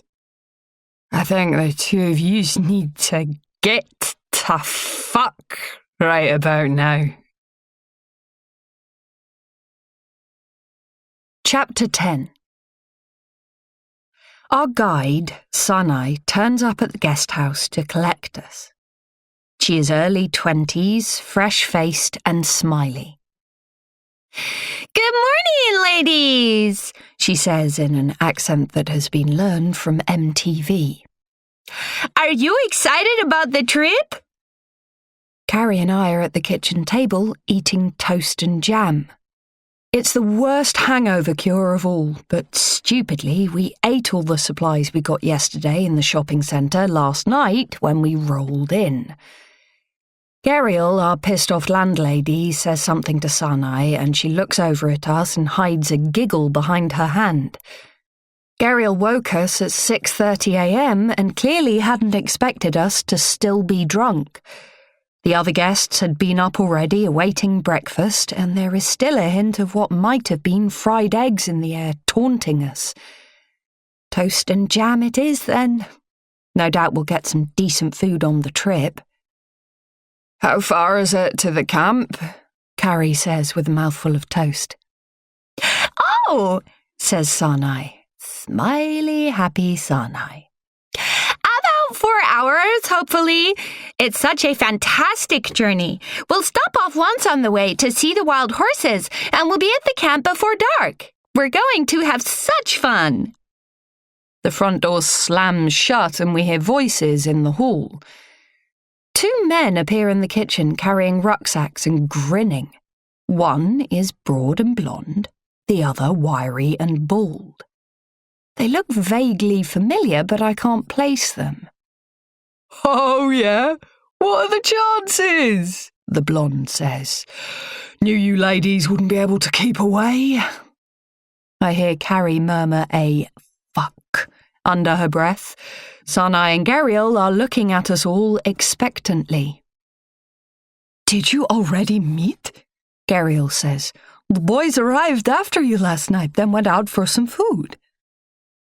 Food and a few drinks, yep, says the bald one. He winks at me. Morning, he says. All set for the trip? These are the jokers who gave us that shady cocktail, V, Carrie says. That pink stuff. I remember now. The night coming back in small, uneven pieces. I put them together like a mosaic. The Irish bar, them sliding into the booth next to us. Shame we didn't get a chance to talk to you properly last night, the blonde one says, winking. Rory. I remember his name is Rory. The bald one is Martin. He has the grace to look sheepish. I remember him being reluctant last night, too. Either he didn't fancy me, or he just wasn't a presumptuous pig like his mate. I remember the pink cocktail, and a wave of nausea washes over me. We got rid of them, but we drank the stuff anyway. I glance across at Carrie, but she won't meet my eye. She's remembering the kiss. Does she regret it? It might have been a diversion tactic on her part, but it was something else for me. We'd stumbled out of that bar, then ended up in a tacky British pub with a perilous open manhole outside and an old Mini parked next to the front door. Carrie had tried to climb in, and the barman had come out and shouted at us. Rory and Martin didn't follow us there. Clearly too sensible to get wasted the night before a 4-hour trip across the desert. Shit. Clearly, they had this all planned. Did they want us to suffer just so they could laugh? I wouldn't have put it past them. Rory, at least, seems the type to take the piss like this. Sanai grins and claps her hands like an excited child. Oh, it's great you already know each other. Come on, Erden has parked around the corner. Grab your stuff and let's get going. Gariel mutters something under her breath as we leave, but neither of us has the energy to get bothered about it. For some reason, both Carrie and I had expected a coach. But our vehicle for this trip turns out to be a 40-year-old Land Rover Defender, the type you see in war movies. It's filthy, the seats need respringing, and after a very short period of time it's clear that there is minimal suspension. Our driver, Erden, is the man with the blue cap from the bar. I take it you had this booked before we did, Carrie says to Martin as we bump along the potholed roads. We did. And we'd heard from a couple that we met in the shared taxi from the station that it was a bit full on. It was Rory's idea to get you drunk. Rory snorts, but Carrie ignores him. We were doing pretty well at that ourselves, to be fair. Anyway, no harm done. She balls up her sweatshirt and rests it against the window, followed by her head. She closes her eyes and smiles. Don't worry, we'll get you back. Good luck sleeping like that, Rory pipes up. He smirks at me and turns back to face the front. I watch Carrie as she tries to sleep, wondering if she's really going to manage it or if she's just closing her eyes to avoid talking to the others. Past the city limits and the rows of tumble-down houses, we're back in the landscape we saw from the train. I gaze out of the dusty windows, and the track seems to wind on forever. The landscape is pretty dull so far, that same sandy, hard-packed mud, sparse crops of bleached grass, a few piles of rocks here and there. Nothing spectacular. I pull the guidebook out of my bag and start flicking through. So, where have you come from? Martin says, swivelling around to face me. Part of me wants to deal with my hangover in peace, but I realise very quickly that reading is not going to be an option with the constant bumping over the rough track. I put the book on the seat and give him my full attention. Who knows, he and his friend might be of some use to us out here. So far, Sarnai and Erden have not done much in the way of guiding, instead chatting to each other up front in their own language and leaving us be. The chat is punctuated by Sarnai's occasional giggles and the attempted tuning of the radio every few minutes. Rory has copied Carrie and is leaning against the window, his head protected by his rolled-up fleece. Beijing, this is our first stop. Ah, Martin says. Explains why you arrived in the morning. We're going the other way. We've been at Lake Baikal for a few days. Incredible place. Deepest lake in the world, you know. Pity you didn't swim to the bottom, Carrie quips, her eyes still closed, but a smirk now on her face. Funny. Are you going there, after here? Martin continues, directing the conversation back at me. You should.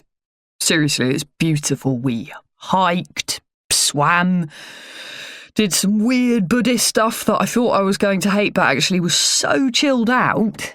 He reaches into his bag and takes out a bottle of water. Want some? You look a bit pale. Grateful for his hospitality and deciding that they probably aren't as bad as I had them pegged. Well, not Martin, at least. I take the bottle and a long, soothing sip. Why didn't we bring anything with us? Oh yes, because we drank it all last night. 2 bottles of wine on top of the beer, shots and cocktails. I woke up with crushed crisps all over me in bed. The empty 1.5-litre bottle of Coke on the floor. I don't know if it was me or Carrie who drank it, but I know I'd kill for some right now. Thanks. And wow, I manage, fueled by the water. The lake sounds amazing. I don't bother to mention that I can't swim. We're not going anyway. We're not going to the lake, Carrie mutters. Martin gives me a what can you do look, and I smile back. Maybe I can persuade Carrie to change our itinerary. I'll work on her later. So, what was the Buddhist thing like?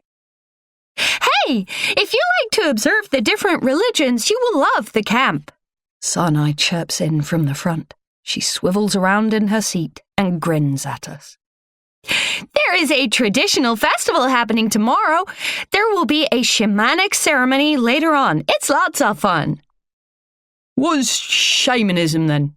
Rory says, sitting up. Isn't that the thing with druids? Sarnai giggles. Mongolian shamanism is a wonderful folk religion. It shares lots of elements with Buddhism, too. We call it yellow shamanism because of the links with the Buddhist colors. There is also black shamanism, but that's not what you will see here. The black stuff sounds a lot more sexy, Carrie says. She's sitting up now, too.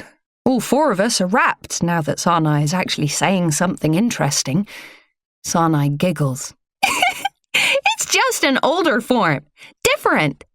But really, the roots are the same. In shamanism, we worship the ancient deities and nature. Tangar is the main god. He embodies Genghis. Is that like Genghis? Rory asks. You Westerners mainly call him Genghis, but in Mongolian, it is Genghis. Is he literally the only famous Mongolian? Carrie says. He's on all the banknotes. Most countries like to mix things up a little. A queen, a king, some inventor, whatever. Erden says something to Sarnai and she laughs. Genghis is our king, our god, and everything in between. You will love the ceremony. Trust me. She winks. Oh, and Erden says you should buckle up now. We've been so busy listening that we've stopped paying attention to the landscape, but when we look out, we see that it has changed dramatically.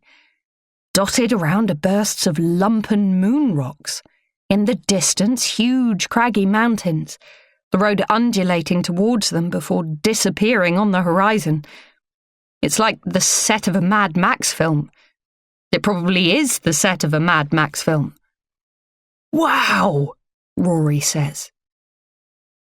And And just as we've got used to the gentle, constant bumping of the truck on the uneven track, Erden swerves off it completely and onto the plain. The truck lurches to the side, and I feel the nausea from earlier threatening a reappearance. It wasn't obvious until we were on it, but the hard-packed, sandy mud is like a never-ending surface of molehills. I think about skiing and trying to traverse the moguls on the black slopes, getting it wrong and feeling like you're about to veer off the edge of the world. Erden is not trying very hard to traverse, and the truck bounces hard, over and over. We hastily clip our seatbelts on and use our hands to stop us from banging our heads on the roof, the windows, on each other. I look at Carrie, and she has gone green. "Sanai," I call out, the clattering and bumping making it hard to be heard now. "Can we stop soon?" I have no idea how long we've been in the truck or how long it is until the planned stop at the Wild Horses, but I know that if we don't stop soon, one of us is going to throw up. And the way that the truck is jumping, no one is going to be safe from it. I've done many things in my life that I'm not proud of, but I am not keen on puking over another 3 passengers. But judging by Carrie's face, she may beat me to it. Sanai holds on to the back of her seat and spins around. "Almost there!" I grab hold of Carrie's hand, squeezing it tight. "Breathe," I whisper. She squeezes back. 2. Carrie82@hotmail.com. From Laura Lee @gmail.com. Subject: Got a new pal, you're dumped. Why are you not replying? I miss you. Are you still in UB? Is there no internet there? Have you found a Mongolian barbecue yet? The Halloween film was shit, in case you were wondering. L. Kiss. P.S. Hope your new pal hasn't killed you and that's why you can't reply. Ha ha! 2. Carrie82@hotmail.com. From Sarah and Doug Osborne @btinternet.co.uk. Subject: Checking in. Hello, darling. Hope all is well and you're having a great time, wherever you are right now. Dad says he thinks you'll be on the train at the moment and probably have no reception, and I expect he's right. Let us know you're okay when you can. You're probably having too much fun to be thinking about us. I popped round to see Laura and she's recovering well, but she's a bit bored and obviously still so upset about missing the trip. She said she saw Greg, too. Still not sure what happened between you two. You seemed happy. I'm not trying to pry, just wondered what happened. Your dad says I have to stop being so bloody nosy. Rosie got a new job. Don't know if she told you. So proud of you girls and the things you're doing in your lives. Much more exciting than me and your dad, but we're happy with our lot. Although your dad is still trying to get me to go on a cruise for Christmas, but I've told him I don't want to leave you girls. Lots of love, Mum and Dad. Kiss, kiss, kiss. 2. Carrie82@hotmail.com. From rosieposy1985@gmail.com. Subject: News. Kaz, don't know where you are. You're just as shit at keeping in touch as always. Winking smiley face.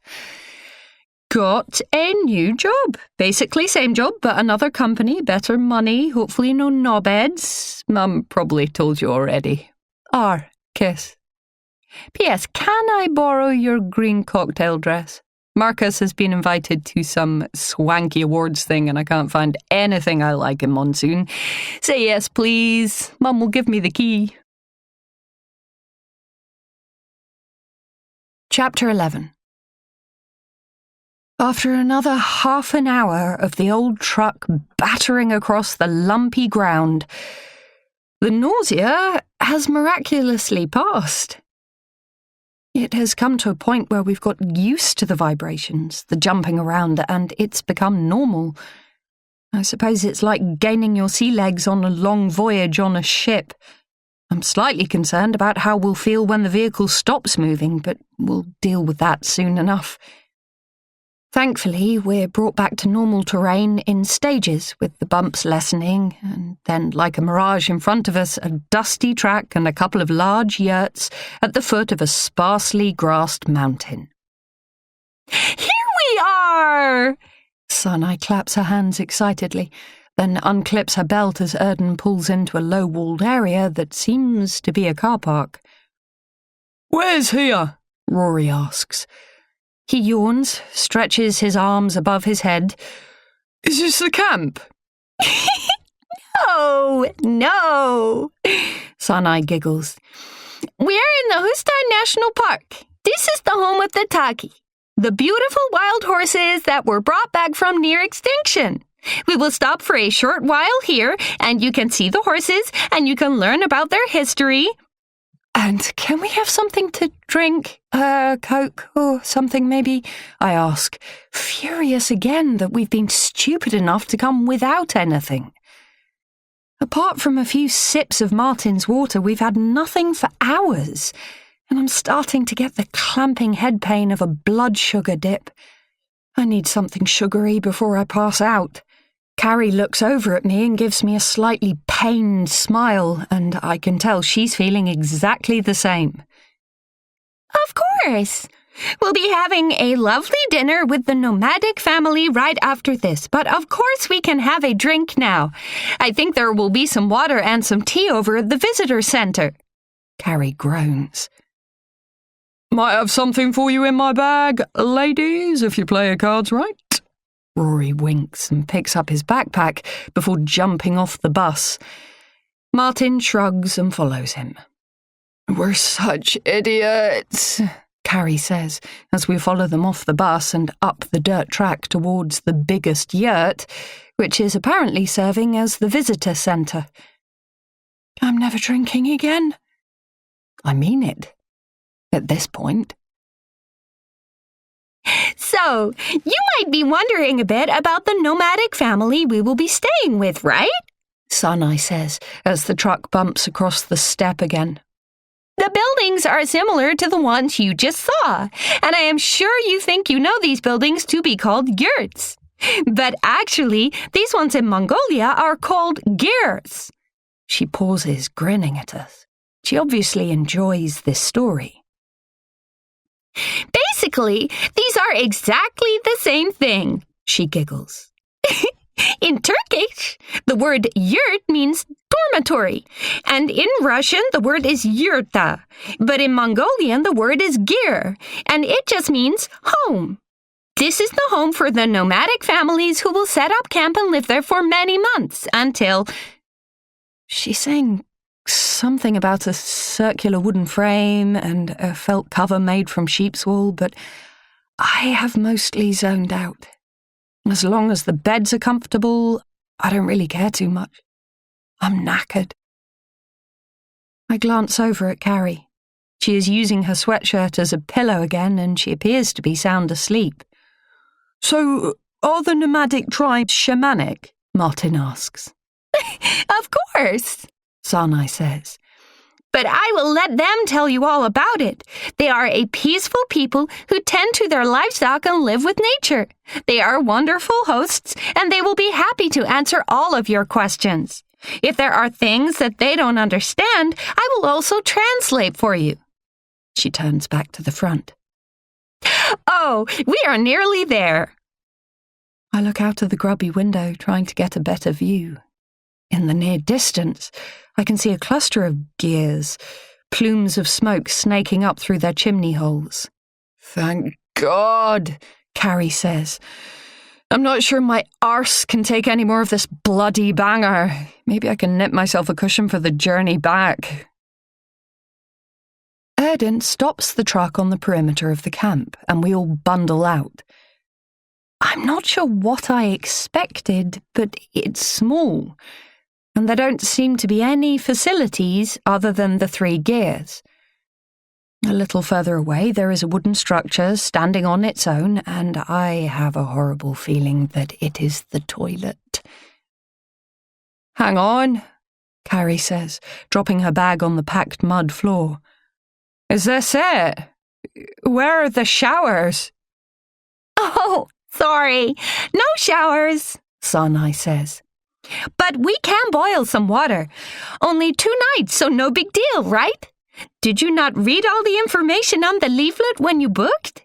This is real traditional camp, not like the tourist camps. Those are bigger, more expensive. They have showers, but not the true experience like here. Carrie sniffs. I suppose the toilet is a massive hole behind those wooden doors. That's right, Sanai says. You've seen one before? Only in horror movies, Rory quips. I'm pretty sure the leaflet didn't explain any of this, and I did read it before I booked. We're here now, Sanai says, still grinning. Will be a great experience. Live with nature, okay? It's only a couple of nights. You'll soon be loving it, and you won't want to go back to UB. You know what? Just wait until you see inside your gear. You will just scream. She leaves us while she goes off to get the woman from the camp to tell her we've arrived.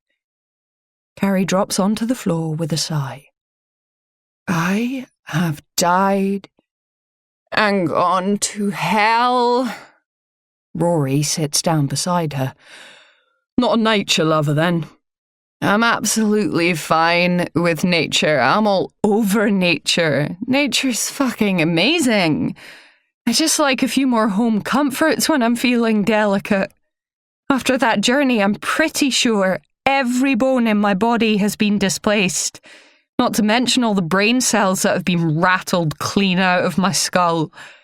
She lies back on the ground and Rory laughs. What about you, Violet? Martin doesn't carry the same mocking tone as Rory, so I don't feel like punching him right this minute. Unlike Rory, who I'm tempted to kick in the shins as he sits beside Carrie, gently prodding her ribs, while she slaps him and tells him what she's going to do with his finger if he touches her again. I think we'll be okay, I say, hoping I can use positive affirmations to make it true. I think Martin is going to say something else, but then Sanai comes back and she's followed by a wide-hipped woman in a dusky red dress. She looks to be in her 50s, with shiny black hair tied back in a long, low braid, and an open, smiley face. They're all very smiley, these people, and I feel myself responding in kind. This is Chinua, and she is going to look after you here. Tonight you must relax and have the wonderful food and drinks. And then tomorrow morning we will go off on a horseback trail and camel ride, and then spend some time at the festival. Make sure you have your cameras ready for the beautiful pictures. Carrie is leaning on one elbow now. She's wriggled away from Rory and his poking finger. Is there somewhere to charge our phones? She asks. Oh! Sanai turns to Chinua and they talk in Mongolian for a moment. I'm pretty sure I know what the answer will be. There are some chargers you can use, but not for too long, as Chinua's husband must take these in the morning to be recharged at the center 10 kilometers away. So there's literally no electricity? Carrie says. Chinua grins. Come inside, please. We will have milky tea. We follow her into the gear. The door has been tied back with twine, and inside is a blast of colour and texture that is so at odds with the bleak landscape outside that it makes me feel dizzy. 5 narrow beds are positioned in a horseshoe shape, each covered with a colourful quilt. In the centre of the room, a large hearth, and up above the hole that serves as the chimney with smoke swirling and billowing up and outside. There are a couple of narrow bookshelves behind the beds and near the roaring hearth, a low table and some colourful fringed floor pillows all set on top of a bright yellow patterned rug. On the hearth, a huge pot is bubbling away. And next to that, a huge, deep frying pan where Chinua is dropping small pieces of dough. "Donuts! Excellent!" Carrie says. She turns to me and whispers, "Might not be so bad after all." "You can choose your beds," Sanai says. "I'll take whichever one is left." Rory races over to the one further back. He tosses his bag on the floor, then leaps onto the bed just as Sanai raises a hand and starts to shout a warning.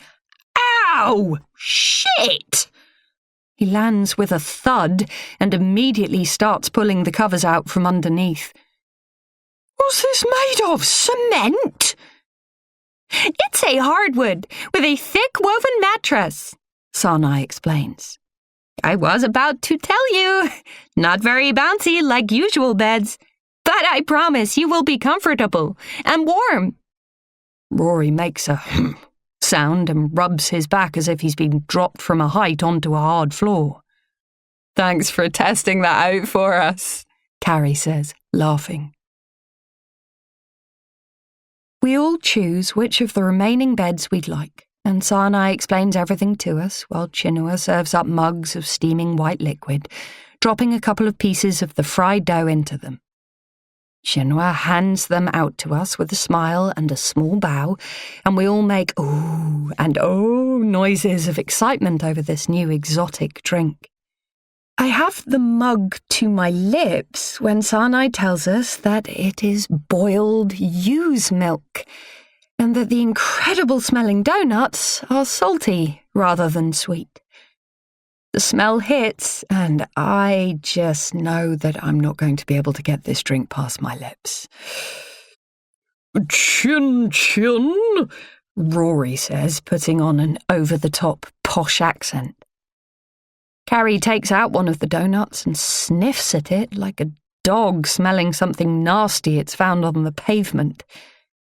She takes a small bite and pulls her face.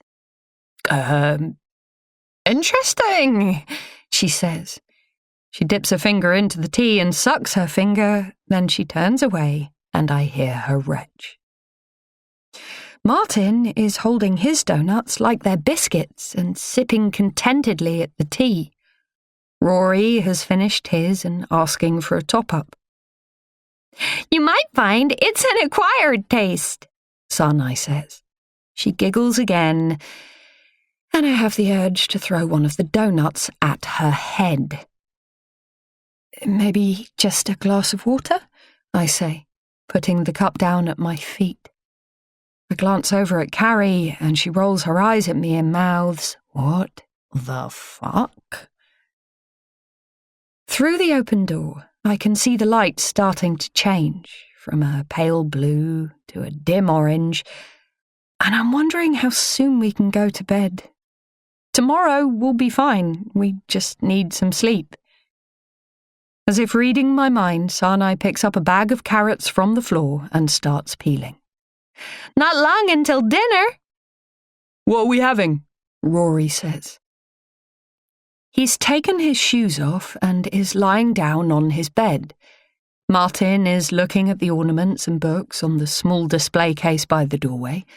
Carrie is sitting cross-legged on one of the cushions, rocking back and forth gently.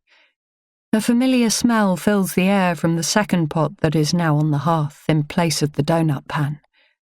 I try not to breathe it in, but it catches in my throat.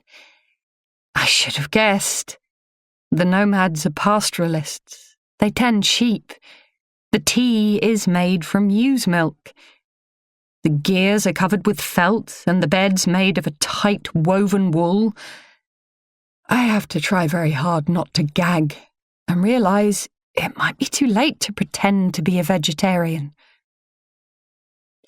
"Mutton stew," Sanai says. "The nomadic speciality." Chapter 12. I wake up to the sound of a cockerel crowing, and I can see through the chimney hole that it is barely light. It had taken a while to get to sleep, with my stomach rumbling most of the night, and then having to make a trip out to the toilet shed in the pitch dark, I will confess that I didn't even go in it. I was terrified I would fall down the hole. So I went for a pee somewhere far enough from the gear, but not so far that I would get lost out there. The eerie silence and the sense of being watched were enough to stop me from sleeping another wink. Xinhua is crouched by the stove, presumably boiling more of that awful milk for us, and I feel simultaneously ungrateful and pissed off that I am here. But I am here, so I intend to make the most of it somehow. Rory and Carrie have pulled the hoods of their sweatshirts up and over their faces in an attempt to stay asleep, but I can see that Sanai's bed is already neatly made and she is nowhere to be seen. Martin is leaning on one elbow, reading a book by the light of a small torch attached to his head. If I'd realised he had that, I would have asked to borrow it for my middle-of-the-night bathroom break. I sit up and try to stretch some life into myself.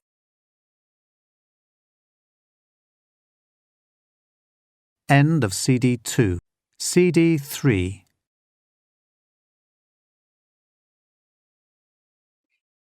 What are you reading? I say as quietly as I can. Lonely Planet, he stage whispers back. Why are we whispering? I smile at him and pull myself out of bed. I am still fully clothed. I think we all decided that undressing wasn't really an option under the circumstances. He sits up too and mimes walking with his fingers. I nod. Here you go, Xinhua says, seeing that the two of us are awake. She offers us mugs of milky tea, 2 small doughnuts in each. I'm about to protest, but Martin shakes his head. We take the drinks, pull back the felt doorway, and creep outside. Here, Martin says, as soon as we are away from the gear. He takes a small bottle out of his pocket and pours a couple of drops into my tea, then his. He spots my questioning look.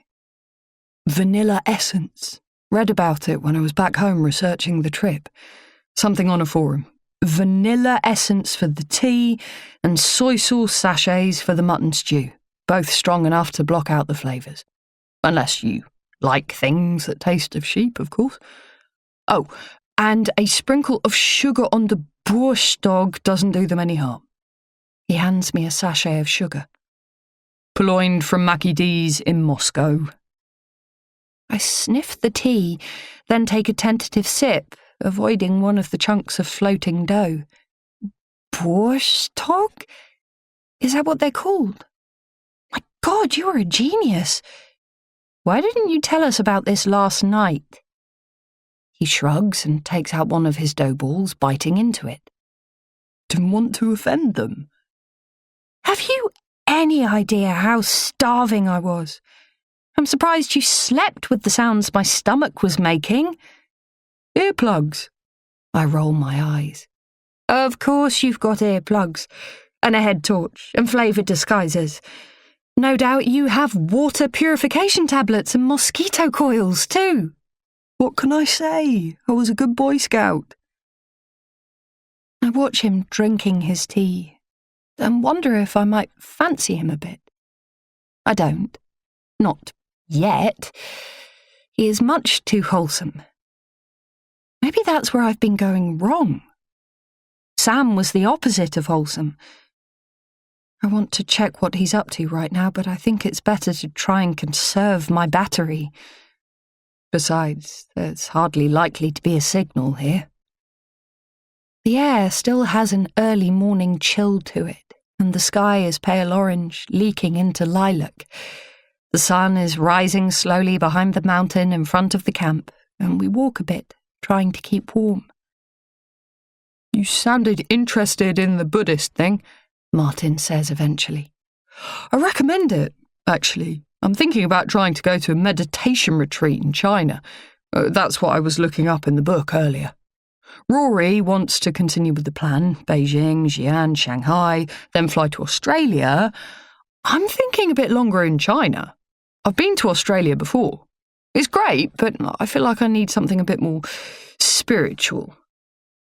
He pauses, looks me in the eye. Does that sound like utter wank? I laugh. Whatever floats your boat. I've been looking on some forums, thinking about what I can do when I get back home. I don't want this to just be one of those trips where you do stuff, then you go home and everything just goes back to the same old shit. I really feel like this is a chance to change my life. I work in IT, for fuck's sake. I've been contracting for years. I've no mortgage. I can work anywhere, do what I like, but I just feel like something is missing. Deep, I say, draining the dregs of my tea. It's not at all bad with the vanilla in it, and the sugar hit has given me the boost I needed. Sorry, I didn't mean that to sound patronising. It's just... Well, I've had these conversations with so many people. Ultimately, everyone you meet while travelling is the same. They're all trying to escape something, all looking for answers to some unknown question. I get it. You're a cynic. He looks down at my skirt. You look... I don't know. I thought maybe you were a bit alternative. Oh, I am, but not in the way you mean. See, you just disproved your own point there. Not everyone you meet when travelling is the same. Touché, I say. Shall we head back? We've walked quite far, engrossed in our conversation. The doors of the gears are all tied back now. Chinoa is outside ours, shaking out a carpet. There's this place in Cambridgeshire, Rosalind House. It's a commune set in an old asylum. They're very selective about who they allow to live there. Only a small number of people, and the guy who runs it was brought up in various communes, so he knows his stuff. Knit-your-own yoghurt types, is it? Or devil worshippers? Aren't those the two main types of commune? You can mock all you like.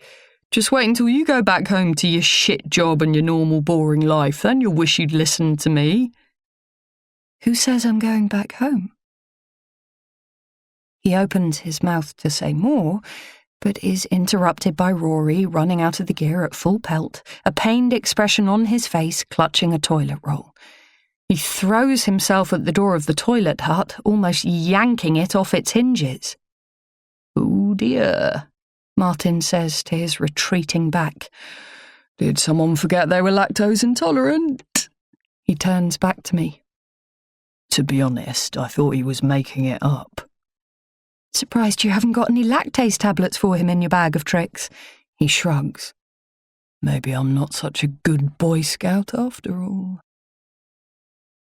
After a decent breakfast of dark bread rolls and blackcurrant jam and more milky tea, which I am actually growing to like now with the vanilla enhancement, we are introduced to Batu and Gan, who are going to take us on a horseback tour around the mountain. I haven't ridden a horse since I was 11 and had begged my parents to let me try it out at the stables near our house. They refused, but my friend had convinced her mum to let me go with her instead. My parents had handed over the money without any fuss. They weren't short of cash. They lived off the inheritance that my grandparents left and were abundant in indifference, a trait that I used to my advantage many times in later years. Anyway, half of the time at the stables was spent learning to groom and muck out, and I realised then that I was never going to be a horse person. When I did finally get to ride, I found it uncomfortable and vaguely terrifying, and I never asked to be taken again. Oh, I love horses, Carrie says, surprising me. What breed are they? She chatters away to the guides as they take us around to the far side of their gear, where the horses are roaming around, seemingly oblivious to us. They are Mongol horses. Batu says. They have been here for many, many years, since times of Chinggis, our great leader. These horses helped to build our empire. You know, there are 3 million of these animals, more than the humans here in Mongolia.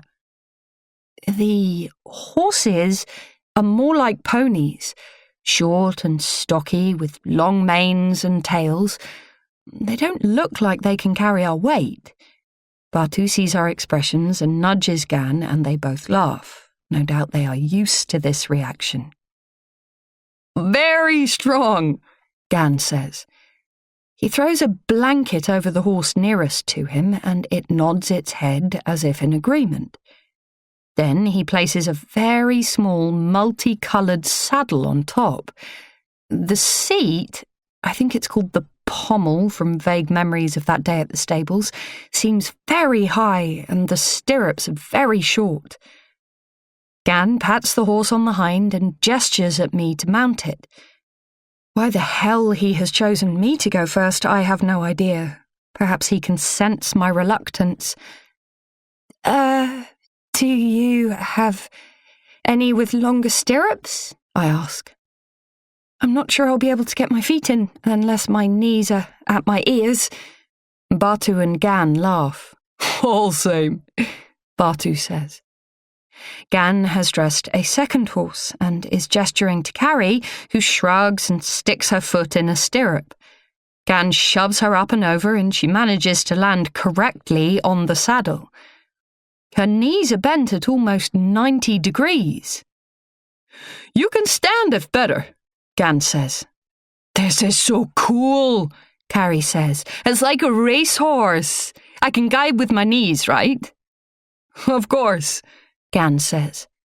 He demonstrates how to use the reins to stop and start the horse and regulate the speed.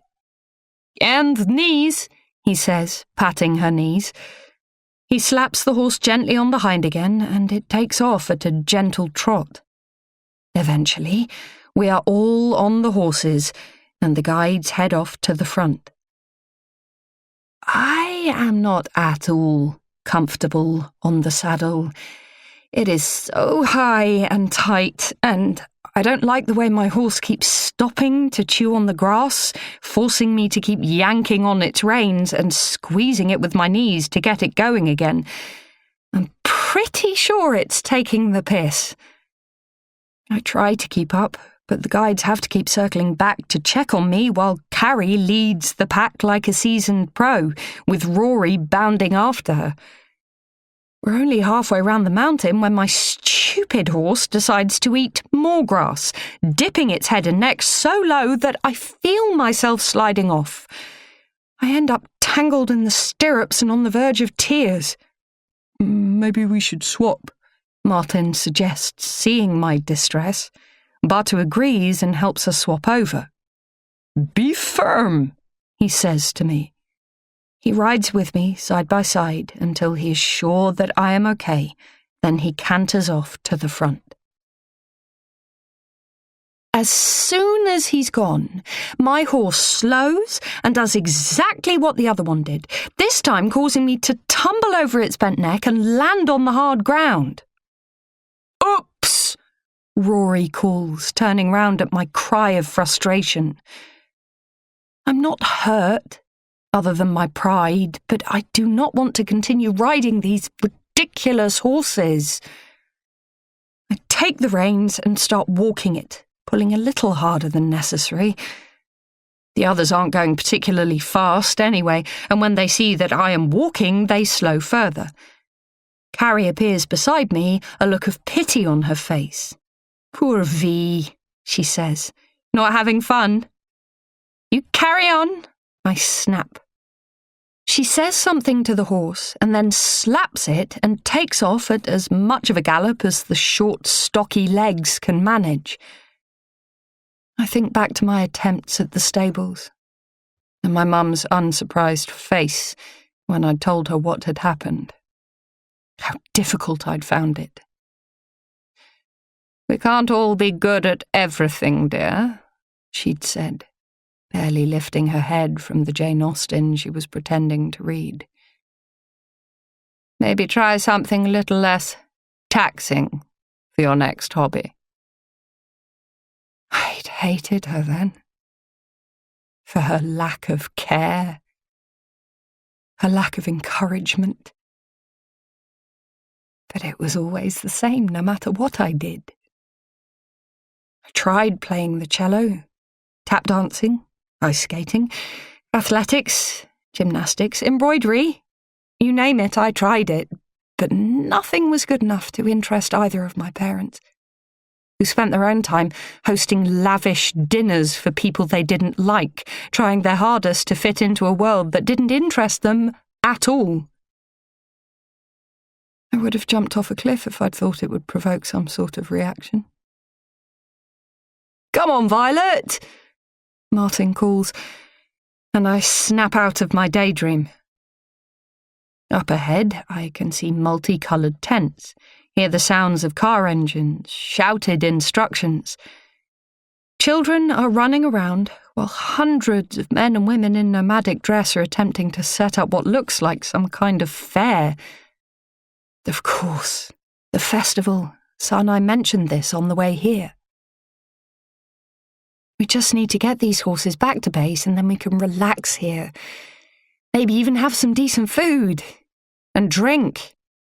I really hope this isn't a dry affair. Batu circles back to me again.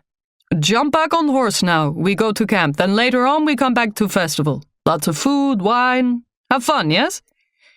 "Yes," I say, climbing back onto the horse. This time I slap it hard, just as I saw Carrie do, and it takes off. And soon I am in line with the others. I glance over at Carrie and she is grinning, her hair blowing in the wind. She turns to face me, gives me 2 thumbs up, yells, "Well done, V!" before giving her horse another little tap and galloping off ahead back towards our camp. She is so effortless, so graceful, so fearless. I realise my mistake now. Realise that sometimes you just need a little encouragement. And then you can get exactly what you want. 2. lauralee@gmail.com. Draft. From Carrie82@hotmail.com. Subject: Random Nomadic Camp. Hiya.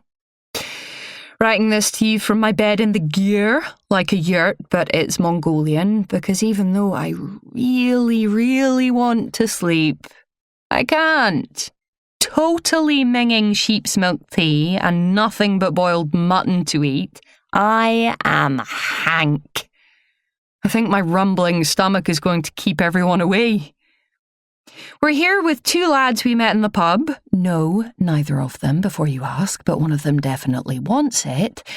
They were clever and researched the trip, so they have had a day sans hangover, while me and V are absolutely hanging and don't even have 1 can of Coke between us. Saw wild horses, which was pretty cool, and tomorrow we're going to be riding horses and camels and going to a shamanic festival ceremony thing. I know, WTF? C. Kiss. P.S. Miss you. P.P.S. Don't know when you'll get this. No internet. 2. lauralee@gmail.com. Deleted. From Carrie82@hotmail.com. Subject: Greg. Still can't sleep. Been thinking about Greg a lot. I'm writing this, but I know I'm never going to send it. But it might help sort things out in my own head. Maybe I'll tell you one day, face to face, I mean. It's not the kind of thing I want to have in writing. Maybe I should, though, because if it's there in black and white, I can't pretend it didn't happen. Fuck! You know when you see those people on telly and they're fuzzed out, voices distorted, all that? talking about stuff that's happened, stuff someone's done to them, or stuff they've done to someone else, and you just think, WTF, and imagine. And you think, that'll never be me, and that would never happen to me, and all of that. And sometimes it just does. And that is the whole point. 2. lauralee@gmail.com. Draft. From Carrie82@hotmail.com. Subject. Random Nomadic Camp. Started writing you an email in the middle of the night, but have deleted it from drafts. Luckily, I couldn't send it anyway, 'cause no internet. It was just me being a fanny. Think I was alcohol poisoned, to be fair.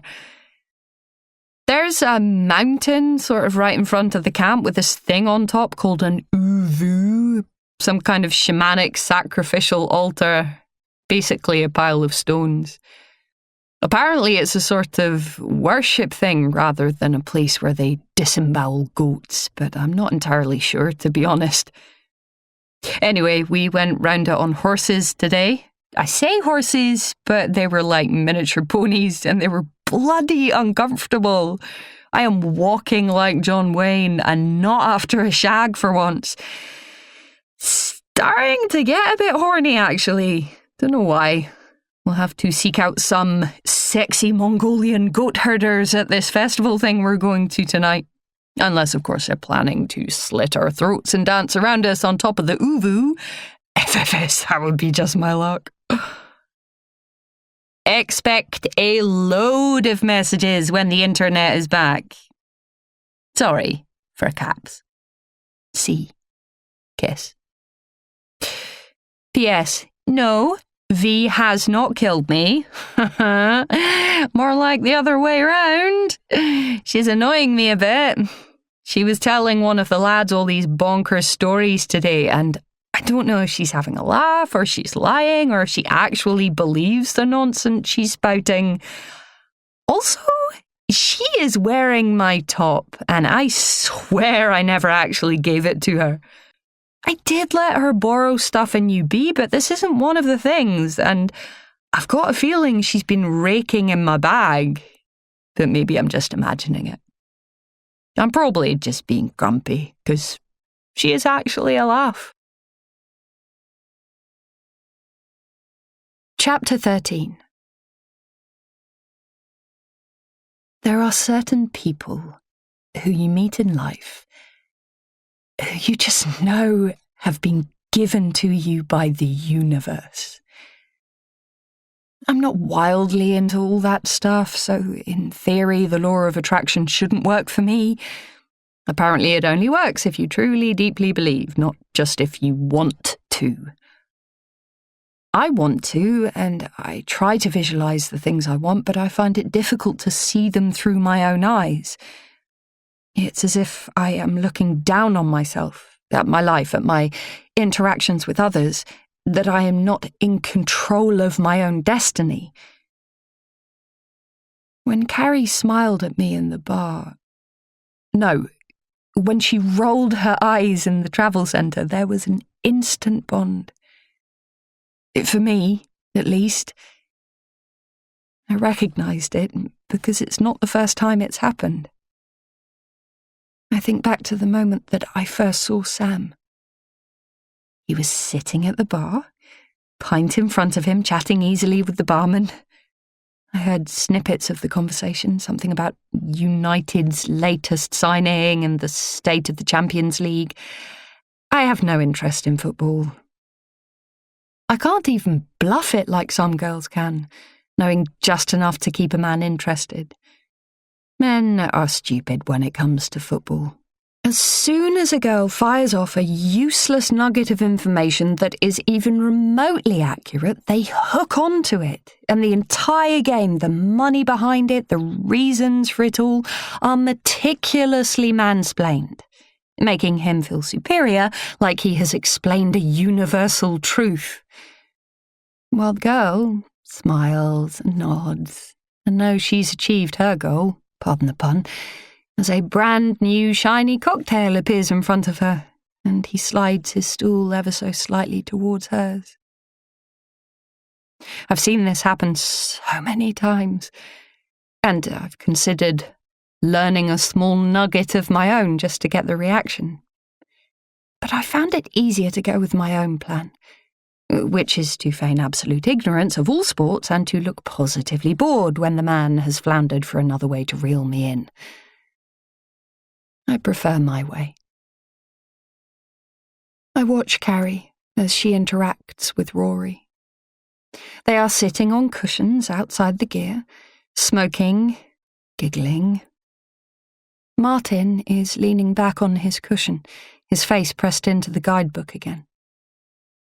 I'm happy for a bit of quiet time to reflect, to watch.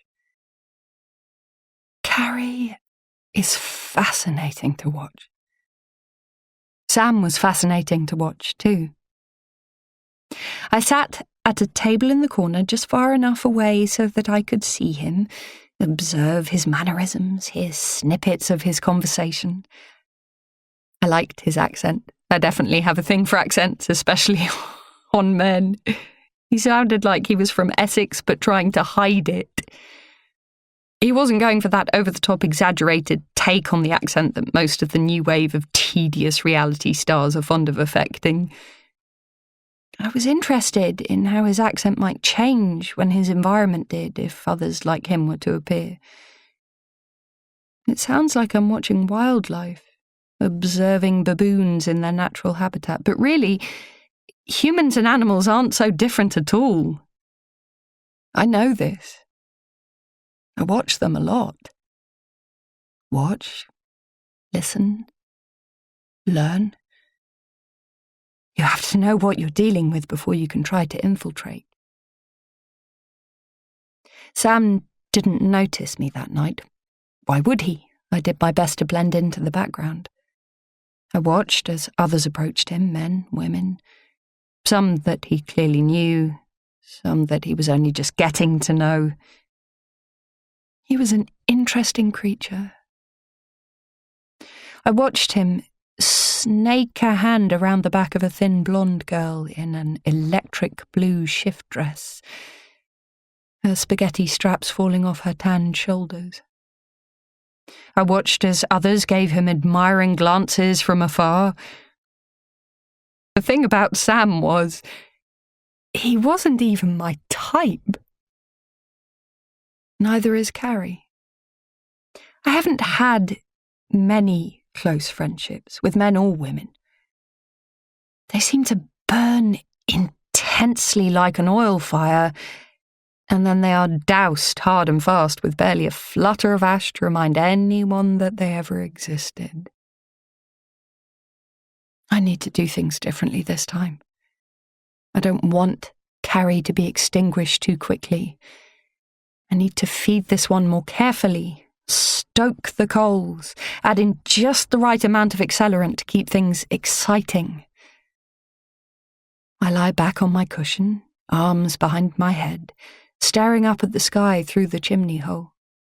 It's a deep, bright blue with perfect puffs of white cloud moving slowly away from us. I think of that song that all the stoners used to play in the 90s, The Orb's Little Fluffy Clouds, with that piece of hypnotic sampling about the skies in Kansas. And I feel myself drifting into a trance. Somewhere in the distance, I can hear the rhythmic sound of drums. The party is starting. Chapter 14. The sun is still high in the sky as we set off across the sparse grass and packed mud towards the festival. I feel strangely excited, a weird fluttering in my chest that could, in other circumstances, signal the start of a panic attack, but in this case, it feels like something big is about to happen, something significant. Or maybe I'm overreacting. I'm tired, and a bit wired from lack of sleep and food, and there's a painful ache in my muscles from the awful trek with the horses. Carrie has changed into a dress with leggings and her hiking boots. Her hair is pinned up roughly with clips, she says, to hide the greasy roots, but it looks sexy and tousled, and I get a squirming jolt in the pit of my stomach when I see Rory staring at her with undisguised lust. I've changed, too, wearing a pale blue vest that I took out of Carrie's bag before we left UB. She looked at me a bit strangely when I took off my jumper to reveal it, but I smiled back, giving her a "you said I could borrow it" look, and she obviously decided not to question it. I should be a bit more careful, though. I don't want her getting annoyed with me over something so insignificant. Martin appears at my side, matches my pace. "You looking forward to this?" he says. "I am. I've never been to anything like this. I went to a full moon festival in Thailand, but that was just a bunch of drunk stoners stumbling around on the beach. I'm sure it was spiritual once." "I've heard that," he says. I don't know why I said that. I never went to the beach in Thailand at all. But I've seen YouTube clips, and I know from some of the idiots I met in Bangkok that this is exactly what the thing is like. "Apparently you can have a reading from one of the shamans," he says. "I really want to, but I'm also a bit scared. I've never had the guts to go to a fortune teller or a psychic or anything like that. Part of me thinks it's all nonsense, but the other part of me is scared about what they might say." "They aren't going to say anything bad to you," I say. Not that I have any direct experience. All that something terrible is going to happen is only in bad horror films.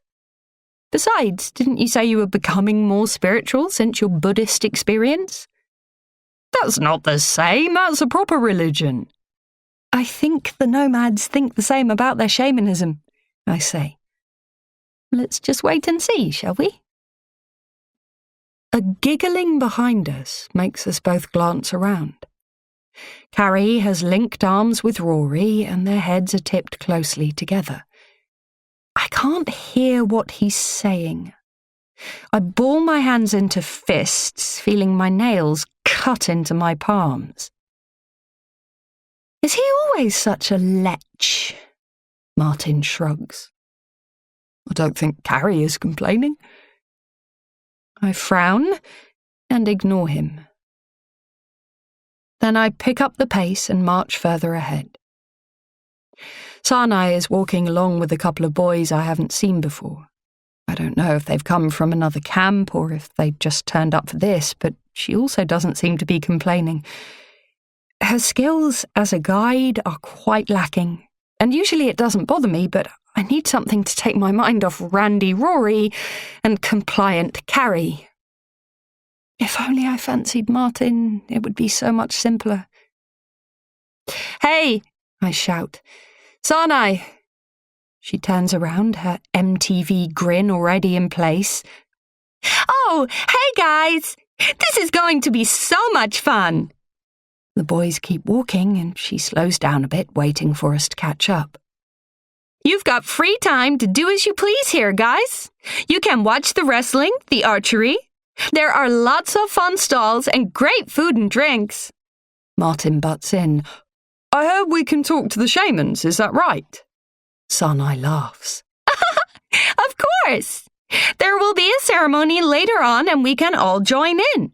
And then if you want to have a private meeting, you can arrange this and you can go to one of the gairs. Are you thinking about this? I really recommend it." Martin shrugs. "Maybe." He glances at me, hoping for guidance, and I nod. "Sure, why not?" Carrie breaks away from Rory's side and comes up to me, throwing an arm around my shoulder. "We should do it together, V. Let's see what they have to say about us both." I glance around at Rory, who looks like someone just punctured his football. "That sounds perfect," I say. My cheeks tighten. I can't stop the grin. Carrie grabs my face and gives me a hard, wet kiss on the cheek, making an exaggerated mwah. Then she skips off ahead towards the stalls and the drums and the smell of smoke, and we all traipse along behind her like the Pied Piper's children, excited and mesmerised and ready to follow her anywhere. The drums get louder as we reach the epicentre of the festival. Red-faced, happy children run through the crowds while the adults watch the entertainment, smoking, drinking, chattering. I feel my chest constrict as we squeeze our way into the crowd. A flutter of panic beats its tiny wings deep in my stomach. Then I feel a hand clasping mine, a gentle squeeze. I turn quickly to see Martin's concerned face. Let's get a drink.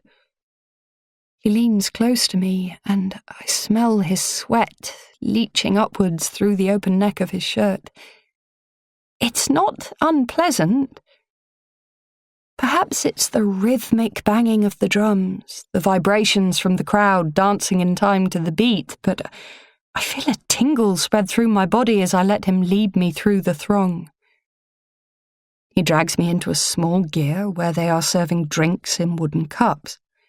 The woman behind the trestle table that's been set up as a makeshift bar hands us a cup each and smiles and nods.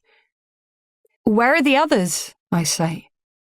Never mind that right now. Cheers, he says, holding his cup aloft. We smash the cups together and knock the drinks back in one. Jesus, what the hell is that? I cough, and the swirl of herbs and strong alcohol makes my throat tingle. Bloody good stuff, Martin says, grabbing my cup and offering his and mine over the bar for a refill. The woman behind the bar pours in dark brown liquid and says, "Very strong, be careful." Martin laughs. I reckon we can handle it. I sip my second drink, but I'm pleased. I hadn't seen this side of Martin before. He's broken out of the serious and let his hair down a bit. The woman comes out from the other side of the bar holding 2 larger cups. Try these now, longer drink, not so strong. I take a sniff and it has a yeasty, hoppy smell. Some sort of beer, I expect, which isn't a bad thing after the other stuff. I don't want us to peak too soon. Outside the tent, the sun is still high in the sky, and the drums carry on their steady beat. The crowd is chanting something hypnotic, and the smell of wood smoke and the effects of the alcohol make my head swim. Martin stands close to me, sharing my trance, and I feel the warmth of his skin against mine, and right now, I want the night to last forever. Hey, there you both are. We've been looking everywhere for you. Carrie's skin is glowing, her cheeks flushed. Rory has an arm draped around her shoulders, and he's grinning like the cat that got the cream. A rush of pure rage surges through me. What have you two been up to? I hiss. Rory smirks. Wouldn't you like to know? I couldn't think of anything worse. I push his arm off harder than I realise, and he stumbles back. Hey, he starts, but Carrie just laughs. Wow, V. Miss me, did you? Rory's face glows red, his eyebrows knitted, but he says nothing. The tingling in my body seems to grow more intense. I throw my arms around Carrie, just managing not to spill my drink down her back. She pulls away, startled at the embrace. Then she looks Martin and me up and down and laughs.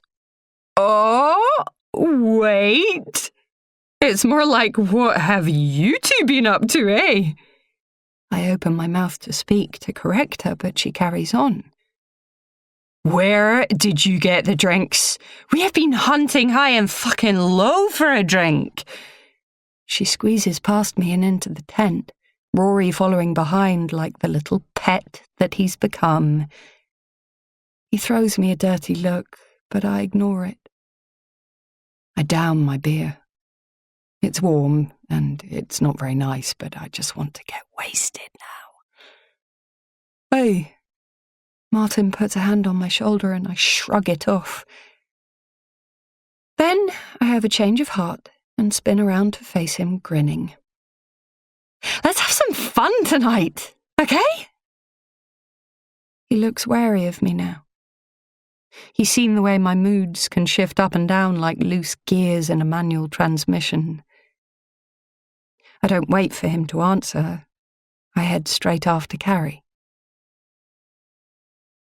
Carrie and Rory are leaning on the bar, having their second shots of the weird herbal schnapps. The woman serving them gives them the same warning. Oh, don't listen to her, I say, grabbing Carrie's arm. She'll try to give you the beer next, and it's awful. I address the woman directly now. I'll have another of the small ones, please. I sense Martin at my shoulder. And one for him. Woohoo, says Carrie. Violet wants to party? She squeezes me, then nudges Rory, who's looking a bit more excited now that he's had a drink. If Violet wants to party, then we will all party. She grabs a bottle of the schnapps from the bar. How much? The woman looks uncertain. We'll like to give in small cups. Carrie waves the bottle in front of the woman's face. How much? She turns to Rory.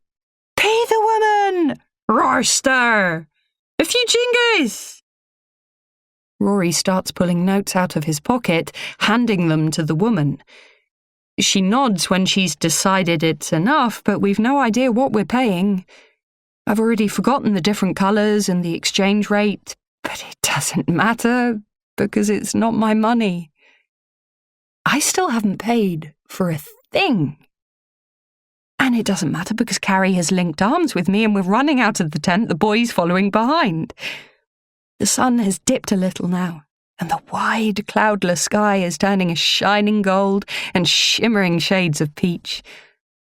The drums are getting faster now, reaching a crescendo, and people are all huddled together in the middle of the festival space. I think the shamanic ceremony is about to begin, Carrie shouts into my ear. The games are over. Now it's time for the real party to begin. Chapter 15. The drums slow down their frenetic beat, and the crowd begins a low, monotone hum. Little fires have been lit in a circle, and something fragrant has been thrown on them with the wood, some kind of incense, heady and intoxicating. We stand transfixed by the show. Out of one of the small gears near where we've been drinking, 3 shamans in full ceremonial dress appear and walk slowly in a line into the circle where they stand together, facing out at the crowd, which has now formed a semicircle around the lower part of the circle of fire. Carrie grabs hold of my hand, and I glance at her, but she's staring straight ahead. I squeeze her hand, and we stay like that while the shamans begin their ritual. By the time it's over, we're both feeling the effects. The boys are forgotten now. The 2 of us are hugging each other, damp-faced from crying.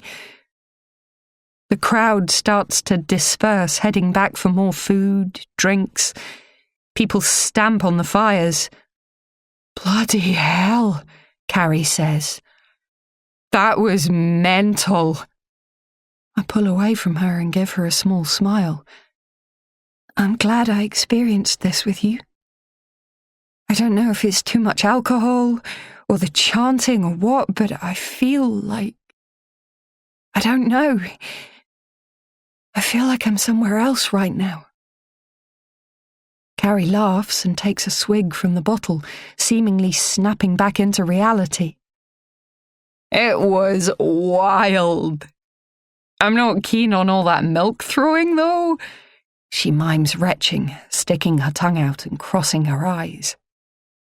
She hands me the bottle. We need to get another one of these. Also, she glances around, there's definitely something being smoked here that's not cigarettes. She gestures towards a bank of gears people seem to be flocking towards. Shall we? I finish the bottle of schnapps without even a grimace. It's funny how you can get used to something vile so quickly, especially when it makes you feel like you're floating off the ground. For a moment, I'm concerned about smoking something too. My past experiences with weed haven't been particularly pleasant. I usually throw a whitey and pass out after the first puff, but maybe this stuff will be different. Carrie is still grinning, and I have her all to myself. Let's do it, I say. Oh, and let's do a private reading after it, can we? Not sure about that. Her face darkens. Might be mumbo-jumboing it a bit too far, eh? Let's go and check out the other stuff first. As we walk towards the tents, I think I hear someone calling my name, but I ignore it. We follow a trickle of revellers into the first tent. Inside, fairy lights have been strung around the wooden beams, and there are people sitting on floor cushions in small huddles, some chatting quietly, others staring straight ahead, peaceful expressions on their faces. The tent is filled with smoke, but it gives the space an ethereal, mystical feel, unlike the dense, cloying fog that I'd expected. The aromas are strong, yet delicate, sweet, yet sharp. Whatever they're smoking, it doesn't smell like the weed I've been offered anywhere else, not even in India. Good evening, ladies. A good-looking young Mongolian man appears in front of us. I'm not sure where he came from. We haven't even touched the stuff yet, but I feel disorientated. I turn to Carrie, and she looks as bewildered as me.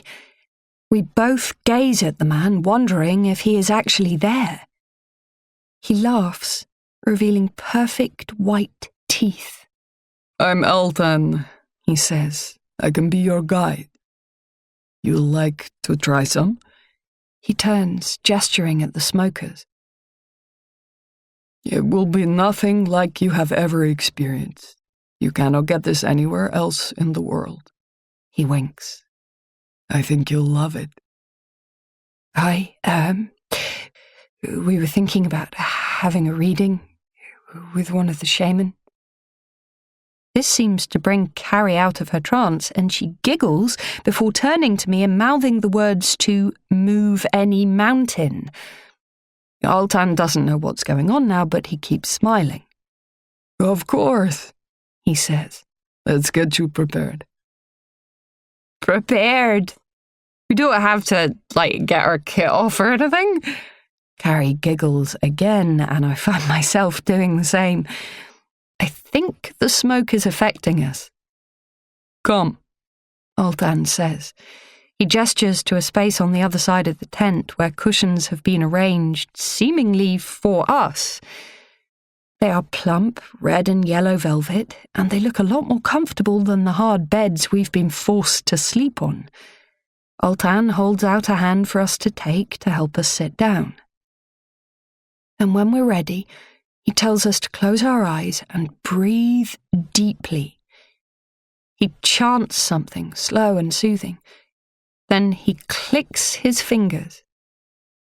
We open our eyes, and a small boy is standing in front of us. He can't be more than 8 years old, but he has eyes that make him look like he's seen 100 years. He's offering a small wooden tray. Go ahead, Altan says, still grinning. Carrie looks at me and raises her eyebrows. I shrug. Then I take one of the small wooden cups, and she takes hers. The boy mutters something and then nods, and we knock the drinks back in one. It burns like fire down my gullet, and I feel an instant awakening inside my head. This is not the same drink as before. The boy leans forwards with the tray, and we see that there are 2 small wooden pipes lying on it. In the murky darkness, and with the colour of the tray, we hadn't seen them before. We tentatively select a pipe each.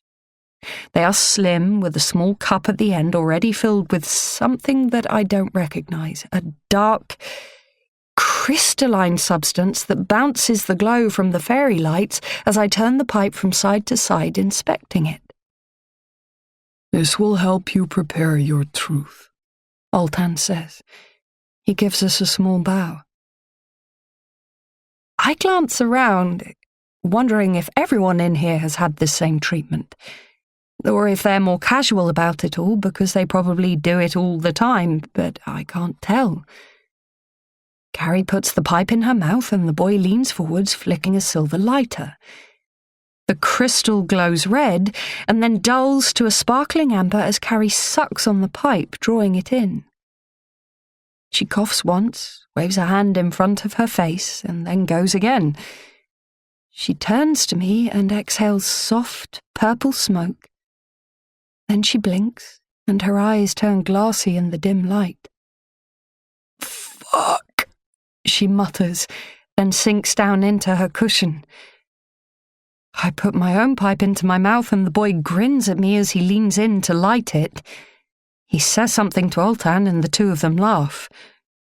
We'll leave you to it, Altan says. Their figures blur as they walk away. The smells and the sounds in the tent swirl together inside my head, and I feel a deep pulsing in my temples, a thump, thump, thump, like a drum beat. I feel Carrie's hand in mine, soft and warm, and then we both sink further and further until we disappear. 2. lauralee@gmail.com draft. From carrie82@hotmail.com. Subject: Festival. Oh no, my head is spinning.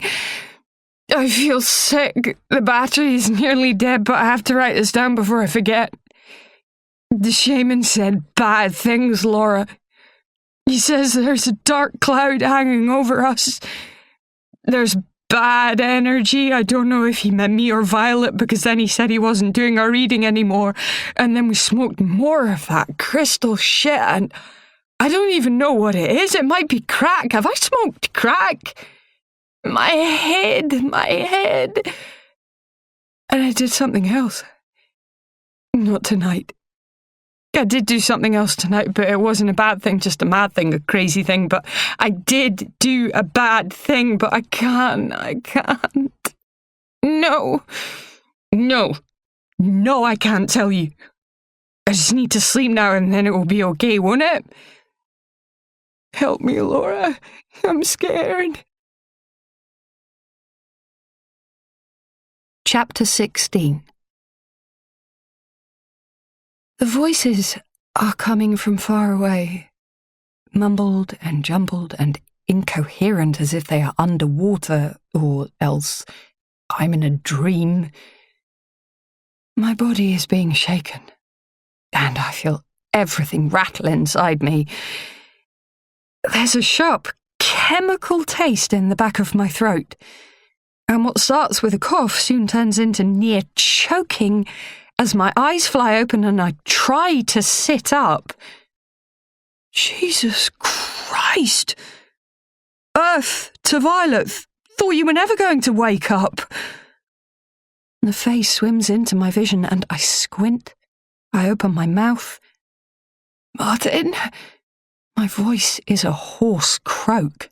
I cough again. Wow, your breath stinks. What the hell have you been drinking? I lick my lips and they are dry and cracked. I try to sit up, but my head protests. Everything goes black and red and spins around and around until I close my eyes and lie back down again. Carrie, I manage. Carrie has managed to throw up whatever it is that you two space cadets took last night. She's outside, waiting. We're all waiting. We need to get back to UB. UB? It takes me a long time to work out where I am and where I am meant to be going. But then I open my eyes again and I recognise the internal walls of the gear. The colourful hangings, the smoke hole at the top. I need a drink. Martin reads my mind. You're in luck. One of Sarnai's friends brought supplies for the next tour group. Apparently we could have had stuff like this too, but it wasn't offered. Anyway, we were more authentic. I can get you some milk tea if you like. He's holding a can of Coke, and he pretends to take it away again just as my hand goes to grab it. He lets me have it, the ring pull already popped, and I drink it greedily. It's freezing cold, and it burns down the rawness of my throat. I feel like I might stop breathing, but at this moment, I don't even care. Oh no, what happened to you two last night? We lost you in the crowd after the ceremony. That was something else, wasn't it? I'm definitely going to pursue the spiritual connections I've made on this trip. I'm quite excited about going home, getting started on my new plans for life. He leans down and rubs my shoulder. I had thought that maybe, yesterday, that me and you... Please stop talking. My head can't cope right now. He sighs, stares out of the open door. I tried to get it out of Carrie, but she reckons she can't remember what you two got up to last night either. Good, I think. I don't want to remember right now. My body aches from head to toe, and what I'd really like is another Coke, a handful of heavy-duty painkillers, and maybe a hot bath. I realise that this combination would likely kill me on its own, never mind whatever it is that is still in my system from last night. I close my eyes again, trying to remember last night, but the last thing that's stored in there is watching the ceremony. Everyone chanting and throwing milk in the air. After that is a yawning chasm of complete blank. It's far from the first time I've had a blackout after drinking and drugs. I am assuming I have taken drugs. Smoked something hardcore because my throat is in ruins and I can smell the stale, cloying scent on my clothes.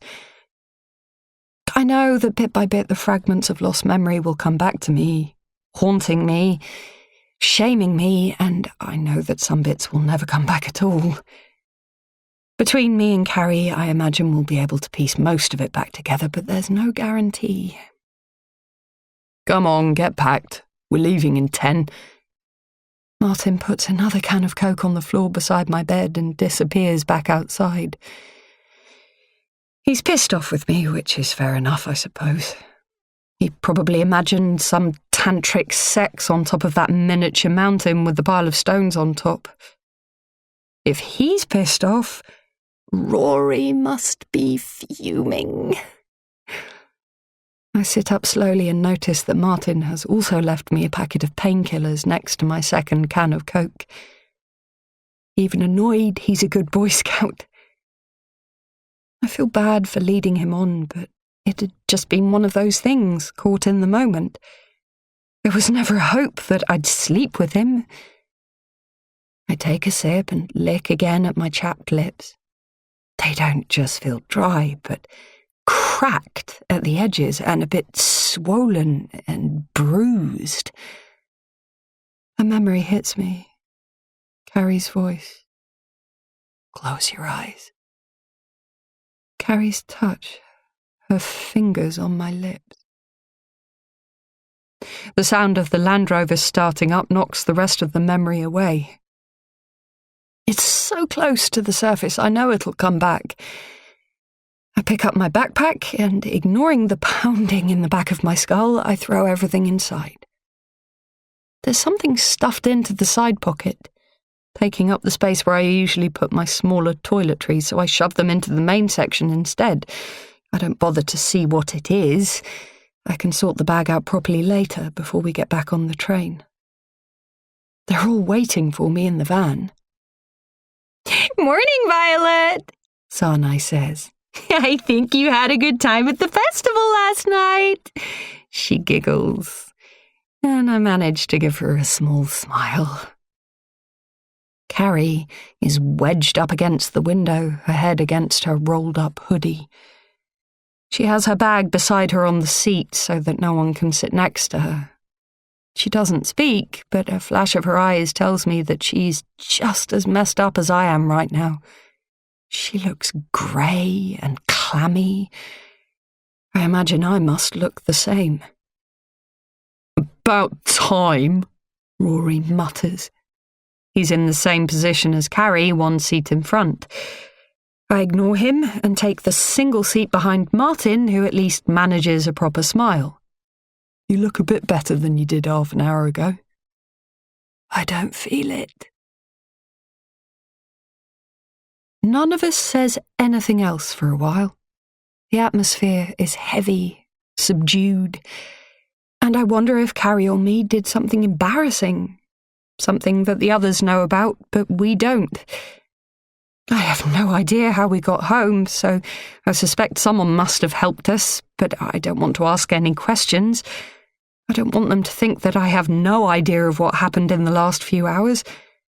I realise that I don't even have any concept of how long a period of time is missing from my memory. The Land Rover bumps hard across the dusty step roads, and it's all I can do to take small sips of water from the bottle that Martin gave me when I sat down. Rory and Carrie are asleep, which I think is miraculous under the conditions, but sometimes sleep overrides everything. "It's been quite an adventure," Martin says to me at last. "I'm glad we met up with you two. Shame we're going in different directions now." We were always going in different directions, but I don't tell him that. "Any tips for Beijing?" I can see the high-rises of UB on the horizon. We're still trundling across the harsh earth, barely a thing around us except for sparse grass and the outlines of the mountains far away on either side. "Well, it's got a lot more people in it than this place." 9 million bicycles, he says. "At least." "Oh, that's a song, isn't it?" He starts singing, and he's not bad. Shame we didn't get to go to karaoke. "Is the smog as bad as they say?" he asks. "Worse. You think you can see it, but you can't really. It just looks like thick grey skies. But you can feel it, you can taste it. It squeezes your head like a vice. And there's so much noise and colour, and everything is just frenetic?" I nod. "Yes, frenetic. I'll tell you where I went for a bit of quiet time, weirdly. There's a shopping mall under the Hyatt with a food court with loads of brilliant food. It's called the Oriental Plaza. Amazingly, it's not really a tourist kind of place, and you can just eat and chill and no one will bother you in there." "Sounds great." He twists around in his seat to face me. "Anything else?" "There's a great dumpling shop off the Wang Fujing pedestrian street. I think they have about 50 different fillings and it's so cheap. They're completely addictive and I recommend having at least 5 portions." I feel saliva building at the back of my mouth at the thought of this. I wish I'd stayed a little longer now, not got so hung up on getting the train when I did. But I was lonely. It's easy to forget that now with these people that I have formed a strange and intimate bond with. If I'd stayed, I wouldn't have been in the travel centre that day, and I wouldn't have met Carrie. Carrie is what took my mind off Sam. I wonder what he's doing right now. But I don't even bother looking, as I know my phone is dead. As soon as we get back to the hostel, I'll charge it and have a look. It's only been a couple of days since I checked his feed, but a lot can happen in a couple of days. I rub at my face. It feels itchy, like something is crawling on it.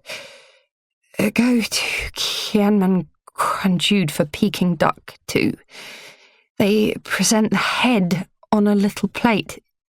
It's meant to be a delicacy. I had to keep it covered up with a napkin so I could eat the rest of the thing. Bloody hell, stop talking about food. I could eat a scabby horse. Carrie's voice is as rough as mine feels. You could have eaten that stupid little horse that kept throwing me off. Best thing for it.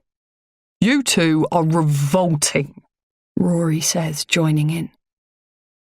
You're going to China now, you idiot, I say. You can eat anything there, you probably will. I think I'm becoming a vegetarian, he says. Well, maybe after a final burger in that Irish bar before we leave. What do you reckon, ladies? Want to join? Carrie rolls her eyes at me, then leans back into the window. The only place I'm going tonight is bed. Game on, Rory says, clapping his hands. Carrie pulls her hoodie over her face. Not with you. Ever. Another memory hits me. People clapping. Carrie pulling her dress up over her head, spinning around, unhooking her bra. I close my eyes and lean my head against the window, waiting for more to resurface, trying to bring it closer, trying to push it away. Ulaanbaatar to Irkutsk. Chapter 17. Despite the pounding headache and the bone-weary tiredness, I barely slept a wink back in the guest house. Geriel tried to coax us into the sitting area to chat about our trip, but neither of us had the energy, and I had the feeling that Carrie didn't want to talk to anyone about what had happened. I wasn't sure yet if she remembered more than I did, but I heard her tossing and turning in the night, crying out a couple of times, mumbling things that were incoherent and nonsensical. Luckily, I remembered to charge my phone as soon as we got back, so I spent most of the sleepless night scrolling through Facebook, reading about Sam's exploits. There is definitely a girl on the scene now. A vacuous blonde is with him in several of the photos, her comments beneath full of heart emojis and kisses. I fought the urge to hurl the phone across the room. But then I heard Carrie snuffling in her sleep, and I remembered that Sam was in the past now. I have more important things to think about. More memories of the night at the festival have tried to force themselves to the front of my mind, wanting me to deal with them, but I'm not ready for that yet. We're about to embark on a 90-hour train journey. There will be plenty of time for us both to dissect the night and our feelings for one another. Because I know now that Carrie has feelings for me. The first memory that came to me was of the kiss we shared on the way to our readings with the shaman. I'm savouring it for now, not sure yet where it will lead.